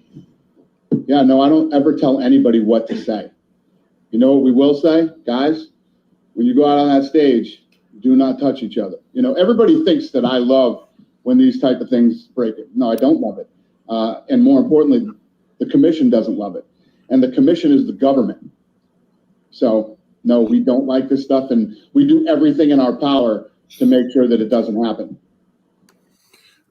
And of course, it wouldn't be big news if Eddie Hearn didn't have an opinion on it. So lastly, we're going to take a listen to what Eddie Hearn had to say about Colby Covington's comments, and then we'll discuss our opinion on it. All right. Here's Eddie Hearn. Just nasty, wrong.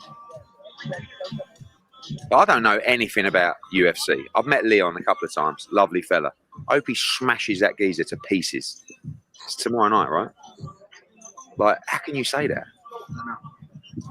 Like, I know you can get carried away, but you got to have some kind of compassion. Horrible thing to say, but anyway, it's a fight game, isn't it? Just nasty.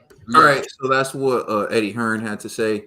All right, I'm gonna turn it over to you, Trill Dollar Bill. What's your reaction to his comments? You think that they were acceptable? In terms of, we all know the typical pre-fight trash talk. Do you think it's acceptable in terms of that?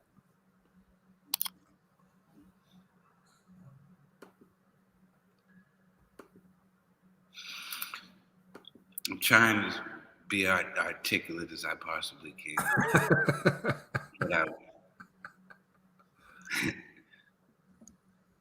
having a trill moment. But look, it's disrespectful. It's disrespectful. It has no place.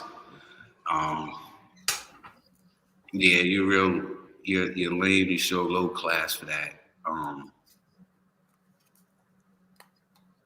That was disrespectful. Not when you bring it up. You know what I'm saying? Yeah, trash talking is different. But when you start bringing in people's kids, you know what I'm saying?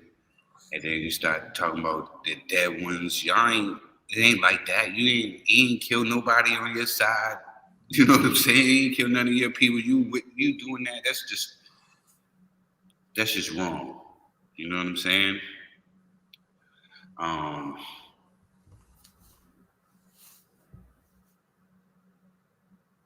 don't know. Nah, bro, hold on. Let me just tell this dude. Yo, so there's video of Leon Edwards talking about this on the Breakfast Club. You should look it up. He talks about his dad was a gang member and was murdered.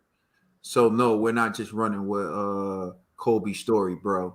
Go ahead, Dollar Bill. Yeah, but I don't care. You know what Yeah, I'm it saying? doesn't matter anyway. It doesn't. It doesn't have nothing to do with you two guys going in there to fight. You can talk about whatever you have to do about that. You know what I'm saying? You can even, whatever y'all got to do about y'all. You talking about this person's, you know what I'm saying, dead loved one. It's still his dead loved one. You know what I'm saying? And this doesn't have no place in this. You know what I'm saying? Yeah, and there's other ways to get a person riled up, and I don't think that that's one of them.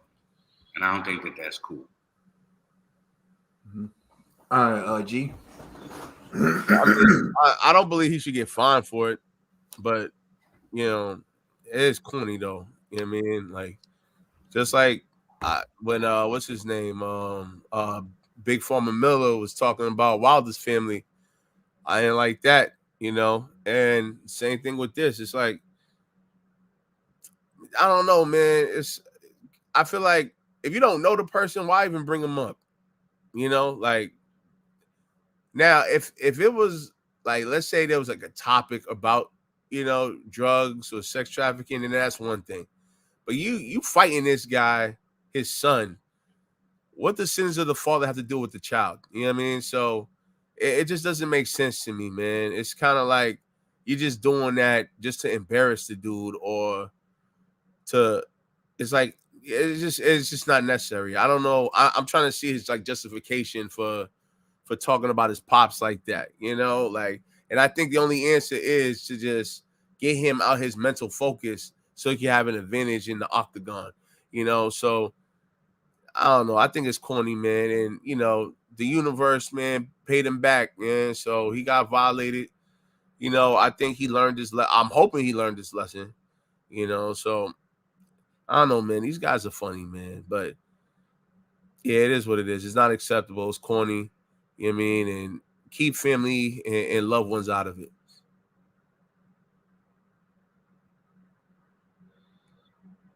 Man, is it me?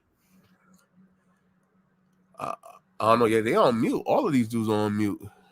Oh, my bad. Yeah. So I actually was going to show the video, but Humphrey said that Leon admits dad was involved in the wrong group back then, and his dad's death was a huge blow to them. So I actually have the video. I'm gonna pull it up just because it was like suggested that we're just going off of what Colby said. So I just kind of want to squash that real quick. So here. Like 9-10 years old. My dad got murdered at 13 in London. That's where it took a turn, right? Because growing up like in Jamaica, my dad was like the leader of the gang. I've always been around like violence as far as like guns and stuff like that. I just moved to a new country. My dad got killed in that country we moved to. Single mom, going to a new country, figuring out with 2 kids. And so like all that, your mom is never in the house because she's always working. My mom suggested mixed martial arts because I was always good at fighting. I was born in. So you heard what he said himself. So just for the record, we're not going off of what Colby said. You know what I mean? We're going off of what he said himself. So, yeah, go ahead, TVE. Yeah, first off, I didn't know he was from London, but it seemed like a story of Top Boy. Like seemed like something like the story of Top Boy. He looked like the Shane. He looked like the Shane. I'm not gonna lie. But yo, Colby, I don't know. There was I think it was when he fought. There was a fighter who fought Usman. I don't remember his name, but he had on the MAGA hat. He had on like he was so pro-American, and he got his behind whipped. That's not the way you want to handle a fight, where you want to sit here and be so provocative and like entice a fighter to like. Now you honestly, you got a MAGA hat and you bringing up my father. You want to die at this point. I'll be honest. You want to die at this point because I have no remorse to take your life. Like, you want to take a person's life because of a MAGA hat? No, I'm saying you got on MAGA hat and you bringing up my father. You bringing up my father? You talking mess on my father? You gotta go. Like, honestly, I got no remorse for you. But yo, that's not how you handle business. This is so unsportsmanlike. And honestly, I wasn't here for all the clips that was played, but I was trying to get caught up while it was going on till it was my turn. And from what I heard, from what I'm witnessing, and from what I saw Colby saying, it's not right. is not right at all. And everybody tuning in, speaking on it, I agree. But he got what he deserved. It was handled in the ring. I don't know what X things that led outside the ring that led on to this after that. But nah, there's no way you let stuff like this slide. I don't care.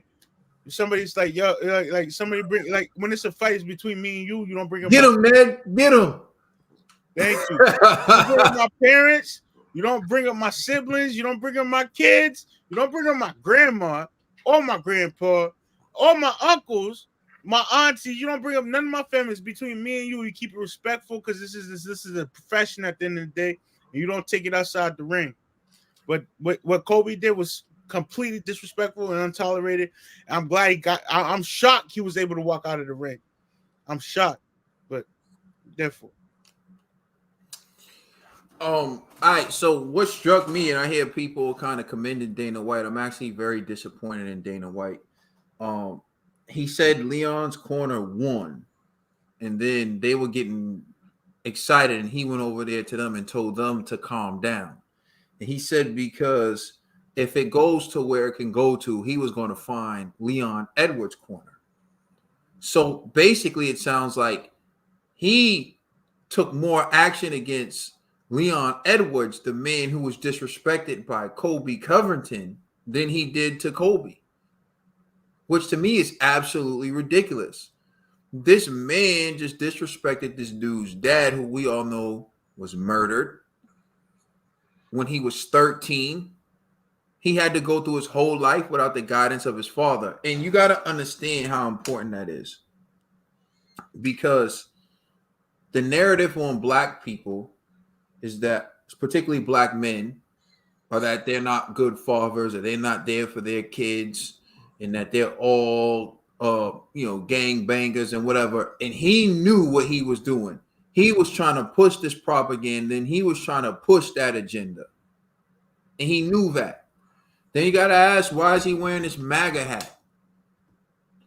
It's not that there's anything wrong with people who like President Trump.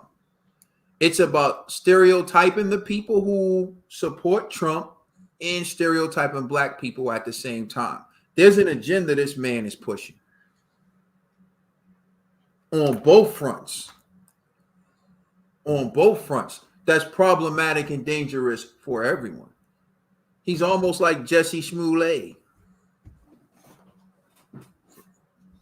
Y'all get mad at Jesse though, but anyway, this guy is sitting around pushing this agenda, right? And all black people who see the agenda he's pushing thinks that every white person who supports Trump thinks like this white man. And he's trying to get every white person who likes him to think that every black daddy is a gangbanger. And all the black men grow up fatherless. Yo, this dude's a clown. And there's a difference between being a character and being a clown. Like, here's what I'm saying. Right? If someone crosses that type of line, how can you tell someone how to react? Has any of you ever lost someone that you love, that meant the world to you, and then to hear them disrespecting in that manner, how can you tell someone how to react? So then he just wins the fight.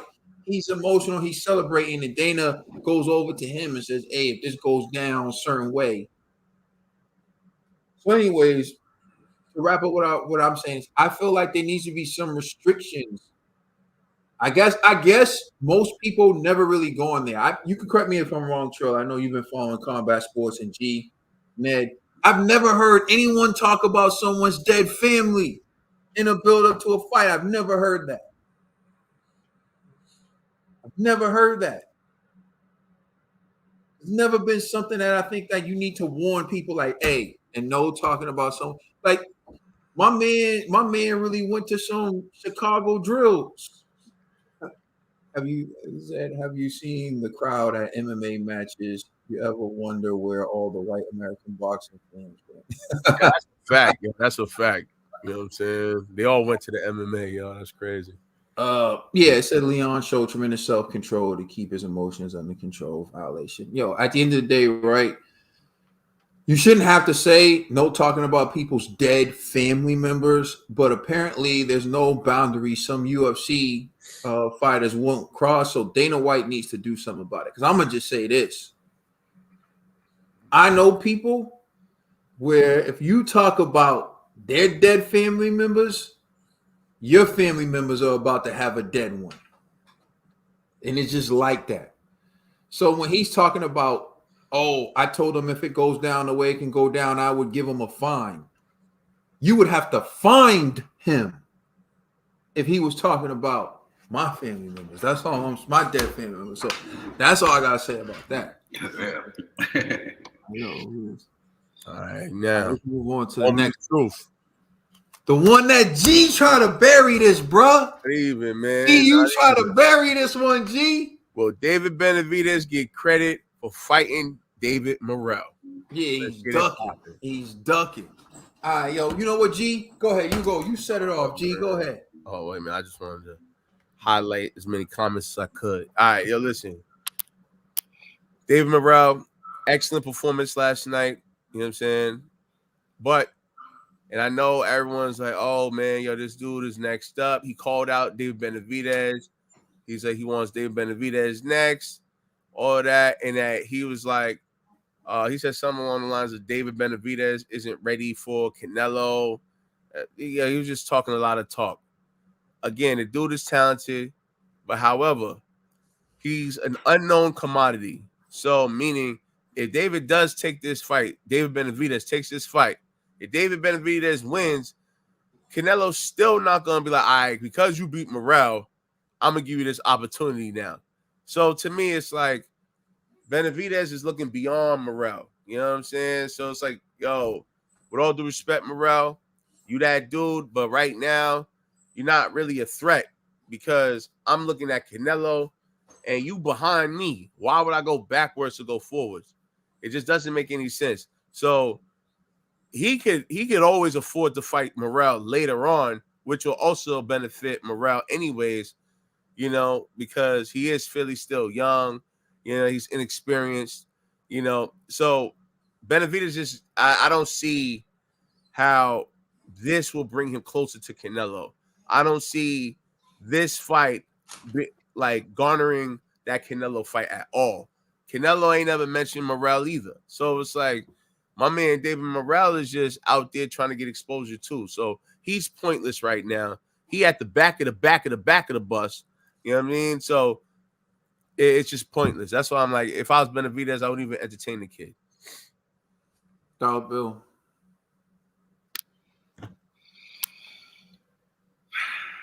Man,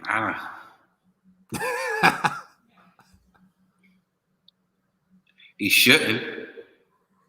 He shouldn't get any credit. I'm not hooked on the kid yet, the David Morrell kid yet. I think that I don't think that they should even make that fight yet. You know what I'm saying? Because I don't feel like the kid has fought anybody that's gonna give him a chance.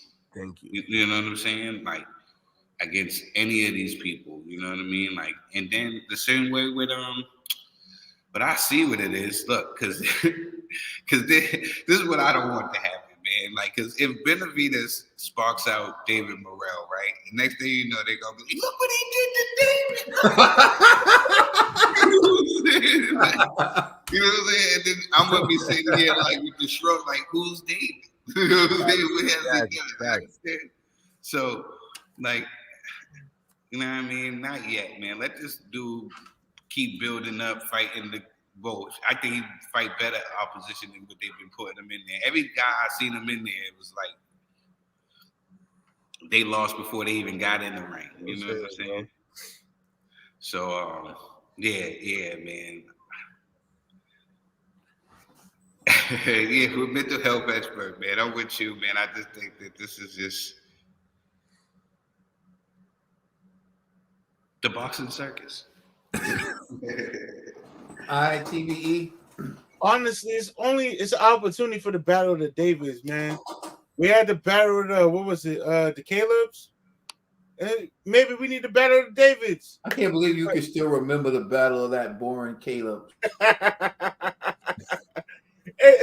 It is what it is. It's the sport of boxing. It's an opportunity to get your name out there. If they fight, if Morrell loses, he's the fighter with the less fights on his resume. He lost to the better fighter. But if Morrell wins, Pat G guy up, though. He's out of the question. Like he's not even part of boxing no more. But yo, it's entertainment. It's like I want to see if they fight. Is it gonna be if they're gonna be equivalent talent and skill that's entertaining for the public? Because we get in there and it's a wash and be like Benavidez, Morrell needed more time, or Benavidez was over a high job. That's all it's gonna be. But if it's like really like a great fight where they're like split, we go to decision, or it's a late knockout, and we remember it as though that was a really good fight. They give us something to remember. I'm not mad at that. Like, yo, boxing is about the memories. Like, yo, we remember all we remember is the great and the good fights. We don't remember the subpar. What's up, G? Can you answer the question? No. So, like I was saying, if we really pressed the time, bro. We got like 13 minutes. I know. All right, cool. I'm gonna say it'll be a good fight if they fight, but he won't. Benavidez won't get no credit for this. He doesn't deserve any credit. Yo, first of all, I want to start off by saying salute to David Morrell, the most feared David in the 168-pound division. Everybody's saying David Morrell ain't fight nobody, but David Benavidez ain't fought nobody. His last opponent, Karan Davis, was fighting on like the undercard to the undercard. I'm talking about he wasn't even on the prelims.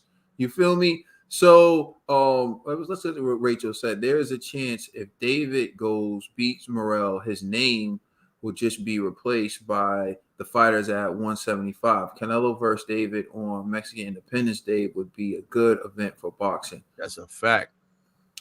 She said Canelo versus David. She was talking about Morrell. Oh, what? Oh, hold on, Rachel, watch your mouth. You know what I'm saying? I'm just joking. I think she was talking about Benavidez. Yo, here's the reality. David Benavidez isn't beating anybody. Yo, first of all, let's get one thing clear. David Morrell is closer to David Benavidez than David Benavidez is to Canelo. But y'all don't care about David Benavidez calling out Canelo, right?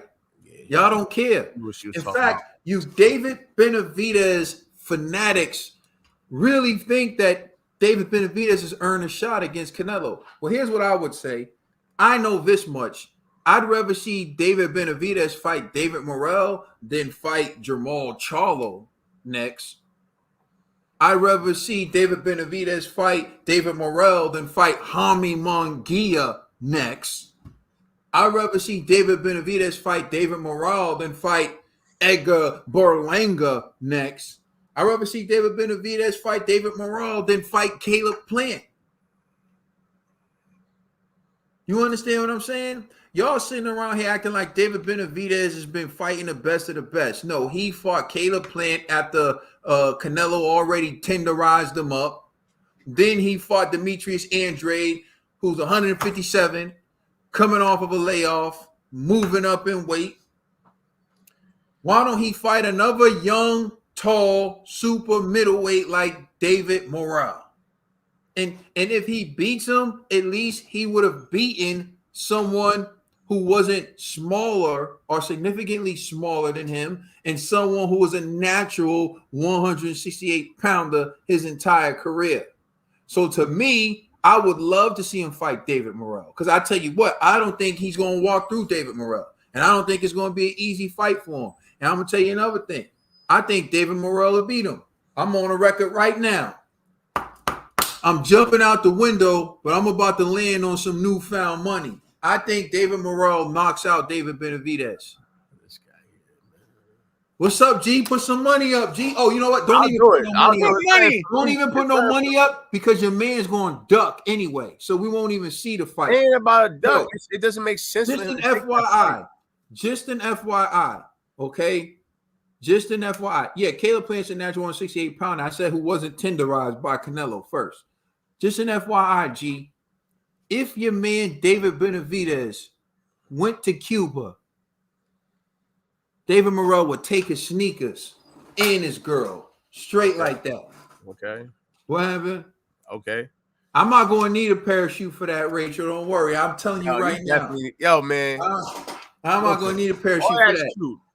But will David Benavidez get credit for whooping on your boy Morrell? Yeah, why wouldn't he get credit for beating Morrell? Because everybody's going to be like, yo, who's David Morrell, bruh? You know what I'm saying? All right, so let me ask you a question. He's going to get credit for beating Jamal Charlo? He's going to get credit for beating Jaime Munguia? More credit than beating David Morrell? Munguia, more so than Morrell. Yeah, more so than Morrell. Yeah, because Munguia is mandatory. All right. That's why. That's the only reason. It's because he's mandatory slot. You know what I mean? Fucked up. You know what I'm saying? About to call him Triple G. You know, Triple D. You know what I'm saying? Duck, David. You know what I'm saying? Oh, yo, word. That's cute, man. That's cute. You know what I'm saying? Man. That is just pure hate. Exactly. Just pure hate coming out of the lips of Caden. Yo, so again, you're going to this is the guy. This is the guy you find him credible. Yeah, you straight credible. First of all, hold on, y'all. Put him back up, G. No, put him back up, G. Please. Put him back up, G. Put him back up, G. Yo, hold on. Yo, don't play me. No, thank you. No, hold on. No, G. First of all, look at my witness. Hold on, G. Look at what he said. Look at his name. First of all, his name is a lie. Hey, man, everything he says is a lie.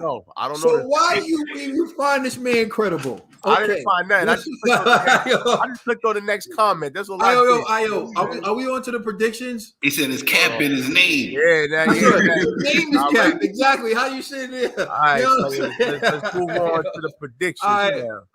First up. Predictions. Let's try to get these done ASAP because I gotta be done. I gotta dip soon. All right. Finish up my G23 picks real quick. Let's go. G2023 is about to be over. All right. Dmitry Bivol versus Lyndon Arthur. Ned, who you got? Yo, last time I seen Lyndon Arthur fight, he beat why am I losing? Anthony Yard. He used the jab, huh? Anthony Yard. Anthony Yard. He beat Anthony. Actually, no. Anthony Yard beat him. Yeah, that the rematch. No. Anthony Yard. Let me build. I'm saying the previous fight, he beat Anthony Yard with a jab. Anthony Yard got him back. But I don't think Lyndon Arthur got the talent for Bivol, yo. I think Bivol gonna walk through this man easy. And I haven't seen Bivol fight since Canelo. So I don't know who's Bivol's last opponent was before Canelo. So I got Bivol in this fight. Lyndon Arthur walk through. Nothing. First round knockout. I respect the Benavidez fans. They know how to have fun. All right. G. Sorry. Lyndon ain't gonna do nothing in this fight, bro. You know, it's not that I think Lyndon's a really good fighter. I'm just not impressed with Bivol. So for that reason, I'm picking Bivol. I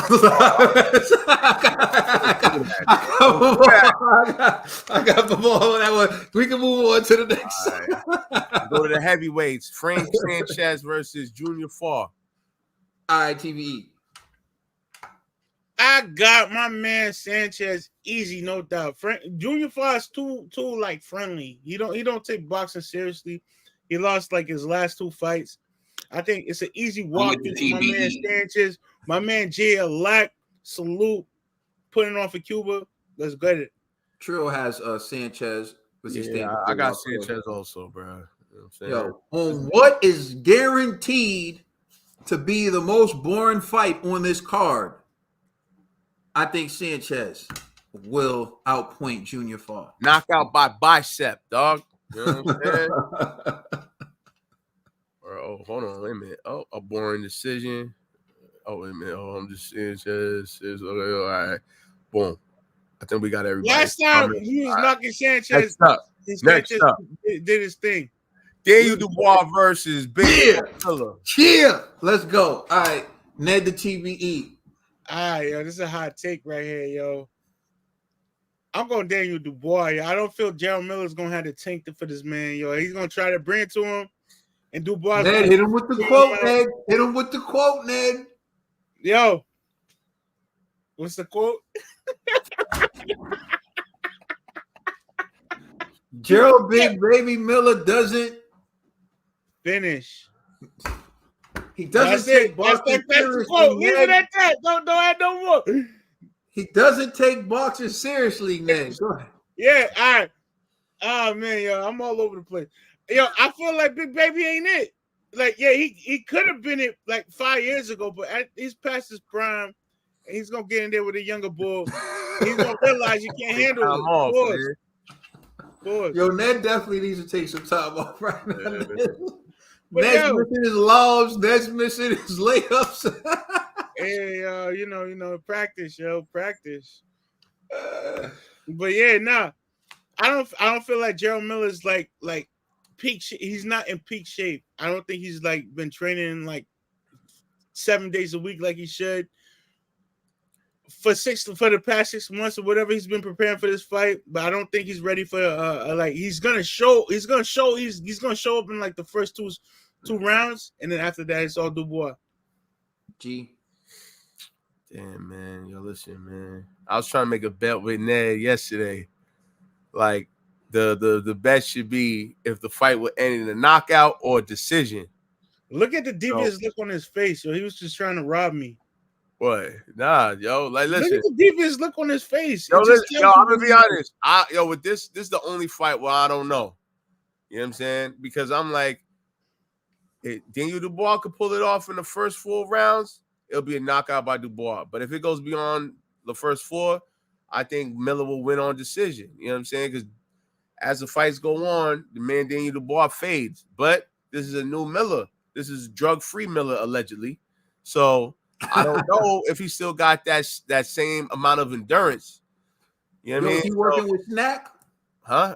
Is he? Big Baby Miller working with Snack? I'm just joking. I don't know, man. It's just, man. So that's why I'm like, this is a tough one for me, man. So I'm gonna say this. I'm gonna pick Big Baby because I want Big Baby to win, just so Wilder and AJ can knock him out.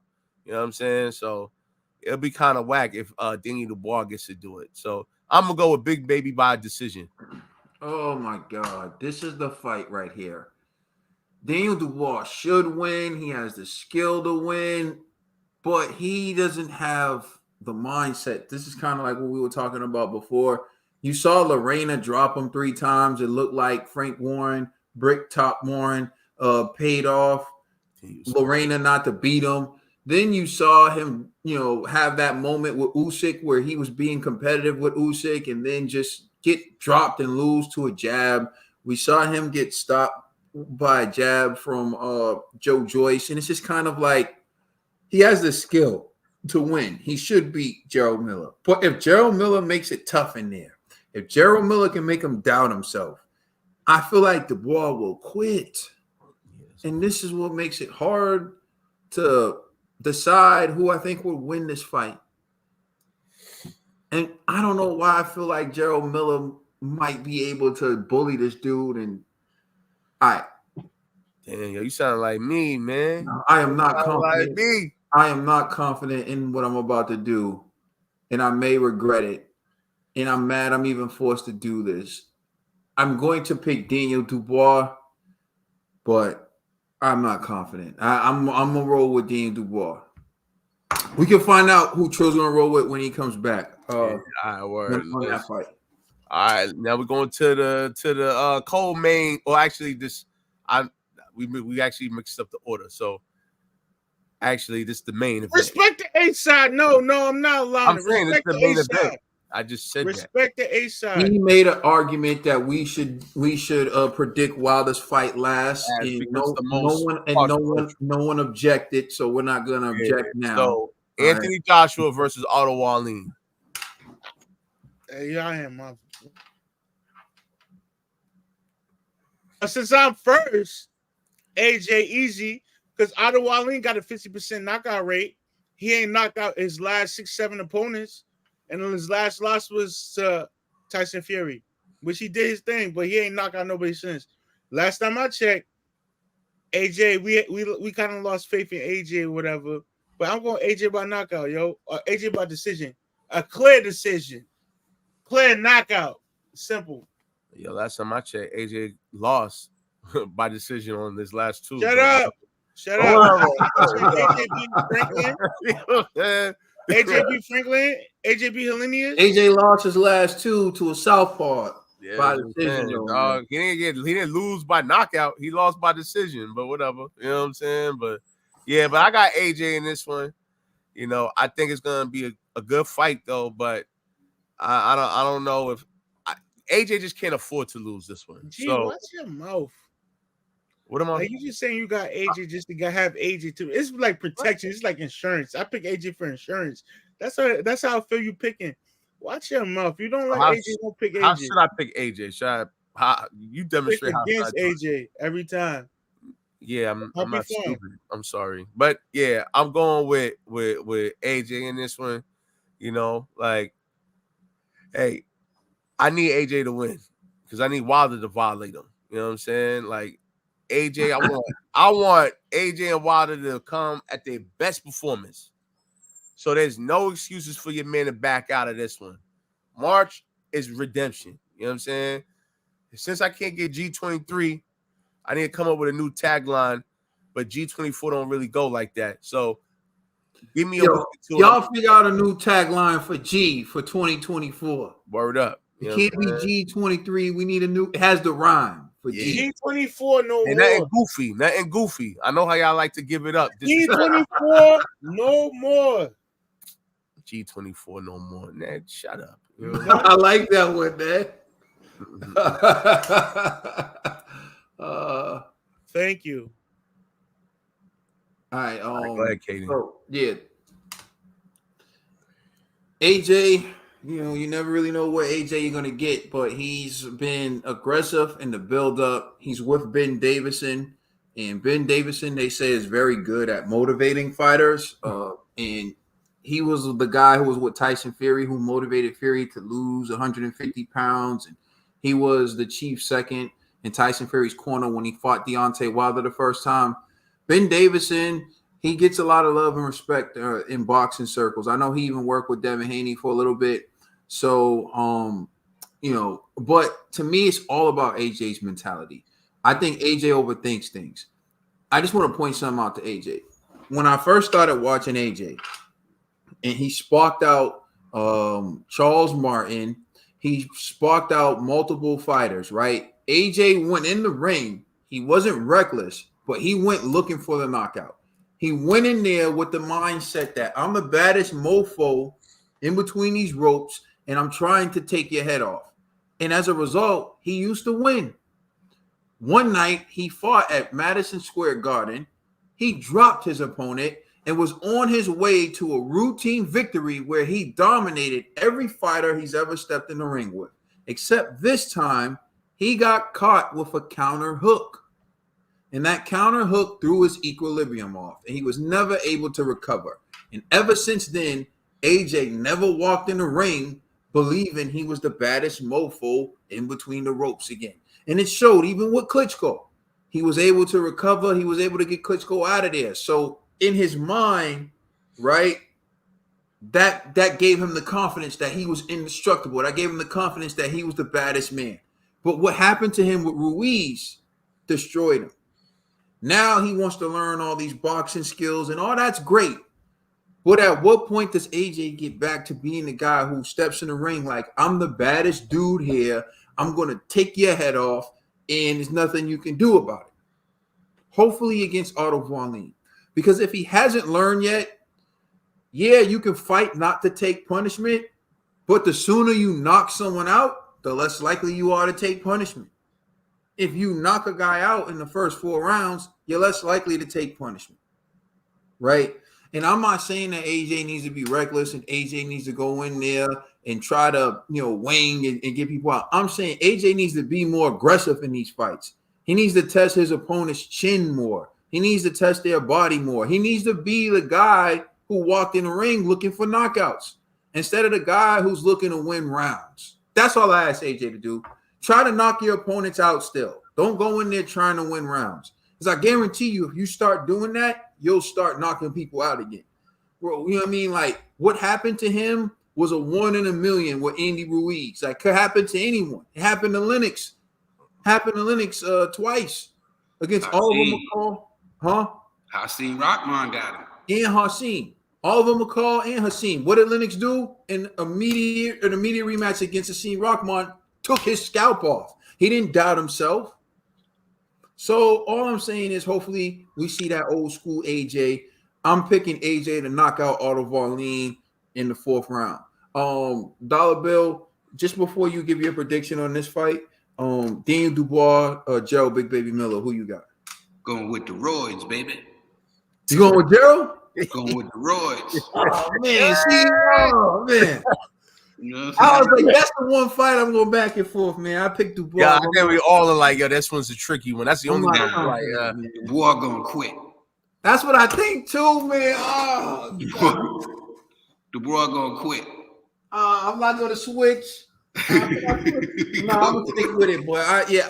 I swear Dubois is gonna quit if he makes it tough in there. All right. So AJ Wallin. I'm going AJ. All right. So you got to. All right. Cool. And G, you went with Big Baby, right? Yeah, I went with Big Baby. All right. Big Baby by decision. You know what I mean? Last but not least, the last one. Wilder versus Joseph Parker. Ned the TBE, the floor is yours. Man, listen. Joseph is talented. He's younger. He's a more jubilant fighter. And I feel like I know y'all knocking down the loss to Joe Joyce. Like he got whooped, but he was bringing it to that man. And Fury beat Wilder. And Fury's if he's still training with, I don't know if Joseph Parker is still training with Fury, but Fury be in his air like, yo, this is all you got to do to this man. And I think he can capitalize on it because Wilder's chin is not that strong. As much as y'all like to think this man got a solid chin, he doesn't. So I think, but saying all of this, I'm picking Deontay Wilder by that right hand by the 2nd round. Yo, it's gonna be crazy. And I think this is gonna be the fight of the night, even though it shouldn't have been last. It's gonna be the fight of the night. Deontay Wilder 2nd round. So you picking Deontay Wilder to win by knockout in the 2nd round? I think Parker's gonna bring it to him, but it's just that right hand is dangerous, man. Okay. It's dangerous. All right. Just double checking because it sounded like you were, you know what I mean? All right. It's dangerous. It's dangerous. All right, let's turn over to Trill Dollar Bill. I think Wilder sparks him out. I think that slingshot of a right hand. You know, I think the confidence. Parker's going to be able to do some things and move around, and his confidence is going to lead to his demise. Yeah, he's gonna start. He's gonna start being able to do certain things, and then he's gonna say, "Oh man," and then, boop. You know what I'm saying? That's gonna happen. He's gonna go. He's like, he was doing good until he wasn't. That's what they're gonna say. He was doing good until he wasn't. Yeah, Joseph gonna see Tweety Bird in this fight. We all gonna see Tweety Bird. G, go ahead, G. Yeah, to be honest with you, I think it's gonna be like Wilder's gonna knock him out, but in a later round. It's gonna be I'll say like round 8. The reason why is because I don't think Parker's gonna bring it to Wilder. I think he's gonna do what he did against Ruiz and AJ. He kept his distance because he knew what time it was. You know what I'm saying? That this is the wrong thing he should be doing against Wilder. Yo, but listen, he ain't gonna do what he did with George Joyce. Like, I think, I just don't see Joseph Parker bringing it to Wilder because I think he'll be afraid of that right hand. And Joseph Parker, he showed us in multiple fights that he shook to death. He had shook one. So I think he's gonna try to just hit him and move, you know, and then sooner or later, Wilder's gonna finally just clip him with the right hand. That's what's gonna happen. But I don't think he's foolish enough to just go right in, you know, and it might work. That's the one thing I give him. I'm like, yo, if he's brave enough, maybe he'll catch Wilder off guard. But I have to believe Malik Scott and Wilder, they're prepared for a Joseph Parker that's going to bum rush him or try to blitz him in the first round. So either which way, I think Joseph Parker's going down anyway. So it is what it is. Wilder by knockout, but I think it's going to be in one of the 7th or 8th round.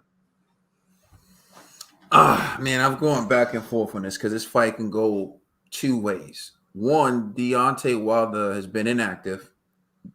Joseph Parker has been extremely active. And so, one, how long is it going to take Wilder to get his time in? Is Wilder going to be rusty? And if Wilder's rusty and Joseph Parker gets off on him, Wilder's going to need his right hand to bail him out. But here's something that we haven't really seen. We haven't seen someone test Wilder's chin since he's been knocked out by Tyson Fury. And we all know that when people take a beating the way Wilder took a beating from Tyson Fury back to back, sometimes they're never the same. So one, we need to see if Deontay Wilder is going to be the same, how he takes a punch. Can he handle a punch? You know, we might see Wilder go out like Chris Colbert. You know what I mean? Just saying. It's a possibility. We got to see. It won't be the first time we see Wilder go out like Chris Colbert, just to add that in there. But I'm just saying, we never really know. So there's one. The other way it can happen is Deontay Wilder sparks out Joseph Parker. And I think that's the way everyone thinks it's going to go. But I'm here to tell you, the fighters from the UK do not think Deontay Wilder's that good. They think he's a hype job the same way the fighters from America felt like AJ's a hype job. If you ask the fighters from America, they think Deontay Wilder's the real, like Big Baby, for example. Oh, at least Deontay Wilder's a real fighter. You a punk. That's how the fighters from the UK feel about Deontay Wilder. And I think this is the first time Deontay Wilder is going to be in the ring with someone like Joseph Parker, who thinks that, this guy's not that good and I can beat him. And I just want to add this before I say who I'm picking. G's been talking a lot of trash about Joseph Parker on Boxing Bros. Joseph Parker's entire career, he talked trash about Joseph Parker when he couldn't knock out Leopold, say you couldn't even knock out the truck driver. Joseph Parker would win. Joseph Parker beat Junior Fall. Oh, that was a horrible performance. He said Joseph Parker lacks the killer instinct. He basically said that Joseph Parker, is a softie. So wouldn't it be poetic justice if Joseph Parker went into that ring on December 23rd and stole the show by knocking out the hype job, the American hype job, known as Deontay, the Bronze Bomber Wilder? That sounds cute. Wouldn't that be poetic justice? In Joseph Parker, if you do that, I would like to extend the first invitation for anyone. We've never had a guest on Boxing Bros ever. We've never had a guest. In fact, we don't want guests. We feel like we're the stars of our own show. But Joseph Parker, if you do that, I would like to extend the invitation for you to be the first guest ever on Boxing Bros. If that happens. This guy Dwight starting to get on my nerves. Dwight, write your real name. Man. Dwight Howard is B.I. That's what your name should be saying. But anyways, let me get back to what I'm saying. If that happens, I would like to extend the invitation to you. And Rachel's pointed out Parker would be the second or third best name on Wilder's resume, and that's true. So again, right? I just want to say that. However, I am not confident enough to pick Joseph Parker to beat Deontay Wilder because Deontay Wilder has the eraser. Yo, you and Ned are crazy, man. But I am rooting. You know what? In fact, Deontay Wilder, let me just get this straight. Deontay Wilder cannot go rounds with Joseph Parker. He needs to spark Joseph Parker out emphatically. And if he doesn't have the killer instinct. If he doesn't do that, he's not that good. If he doesn't do that, he's overrated. I'm holding Deontay Wilder to the same expectations that G has held Joseph Parker to every single time Joseph Parker has fought. And all I'm saying is Wilder, this great killer with this massive right hand, should spark Joseph Parker out, a declining Joseph Parker, might I add. This isn't a Joseph Parker who was able to run away from AJ. This is a Joseph Parker who couldn't even run away from slow Joe Joyce. So if Wilder doesn't spark Joseph Parker out in the first 3 rounds, he's a certified, washed-up fighter who lacks killer instinct. I'm picking Deontay Wilder to knock out Joseph Parker inside 3 rounds. And if Wilder doesn't knock out Joseph Parker inside 3 rounds, he doesn't have killer instinct. He's overrated, and he's not that good. Bomb Squad. Yo, I just like to say I appreciate both of y'all because y'all brought all the smoke, but still pick Wilder. Yeah, like you do with AJ. Like you do with AJ all the time. Like you do with AJ. Hey man, I can't lie to myself. You know yeah, you did. You did once. You did once. Hey man. Actually, you did twice. Franklin, Andy Ruiz rematch and Jermaine Franklin. Hey, when man, you bet Ned that he was going to beat Jermaine Franklin. Hey man, listen. You can't get them all right all the time. You know what I'm saying? But it is what it is. Hold on, answer me this. If Wilder loses, are you gonna call him a bum like you call Parker food? No. Man, get out of here. Oh, listen. Get out of here, yo. If there's a boxing god, Joseph Parker will be on the Boxing Bros on Christmas Eve. Yes, if that is, we put it out there, yo. Somebody, if there's a boxing god, Joseph Parker, come on, Joe. I'm a DM Joseph Parker, man. Let him know that. Hold on. You know what I'm saying? I forgot. I don't know. Maybe some of y'all missed the first segment. I'd like to apologize. I be talking greasy about Joseph Parker, but let me just keep it 100 because apparently I had it wrong last time. Joseph Parker is a true champion. We see through what you doing, G. Listen, man. Y'all told me to say this. I don't agree. But since y'all like G, y'all You know what? The reason I wasn't going so hard on you, G, on this one is because you did say something. You did say that this is the toughest fight for Wilder. So you did say that. I'm honest. I'm objective. You know what I'm saying? I'm not saying like Joseph Parker's like a bum. No. Here's the funny thing, though. You have been saying Joseph Parker is a bum. Now that they're fighting, you're saying that. Nah, yo, Trill, they told me to say this.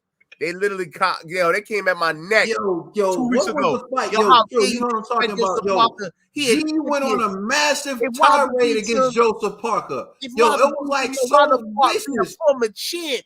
Yo, G, don't ever disrespect Wilder. I said, wow. I thought I was, holding Wilder down. And I was like, I guess I was wrong. So I like to apologize. Yo, you know what I'm talking about? Remember G was like, yo, I wanted you to put him in the hospital, yo. And you couldn't do nothing. Yo, G was going in on Joseph Parker, yo. I can't remember. We were like, you should take that phone from his kids, yo. Like all of this shit, yo. Yo, this will be an excellent victory for Wilder. All I'm gonna say is if there's a boxing god, please. Yo, this will be an excellent fight for Wilder. Yo, Wilder, man, thank you for taking on a true champion. You know what I'm saying? Yo, I appreciate it. You know what I'm saying? Like, these brothers showed me the light, you know, so they showed me the light. They told me I was wrong. You know what? I'll admit I messed up. So, Joseph Parker, thank you for giving Wilder this opportunity to showcase his skills, man. Because you great. You the New Zealand GOAT. You know what I'm saying? Word up. Goat meat. All right, yo. It is what it is. You know what I'm saying? All right, anyways, Trill, man, take us out because I got to run. Yo, man, thank y'all for rocking with us, man. Please like and subscribe. Check us out on Instagram and Twitter. And please check out our podcast on all major streaming services. You know who you're rocking with. That's G, that's the TBE, that's Caden on the Commissioner Trill Dollar Bill. And you guys, y'all are the true winners. The Boxing Bros community, we rock with y'all heavy. Much love, much respect. Now, what we eating when Joseph Parker beats Wilder?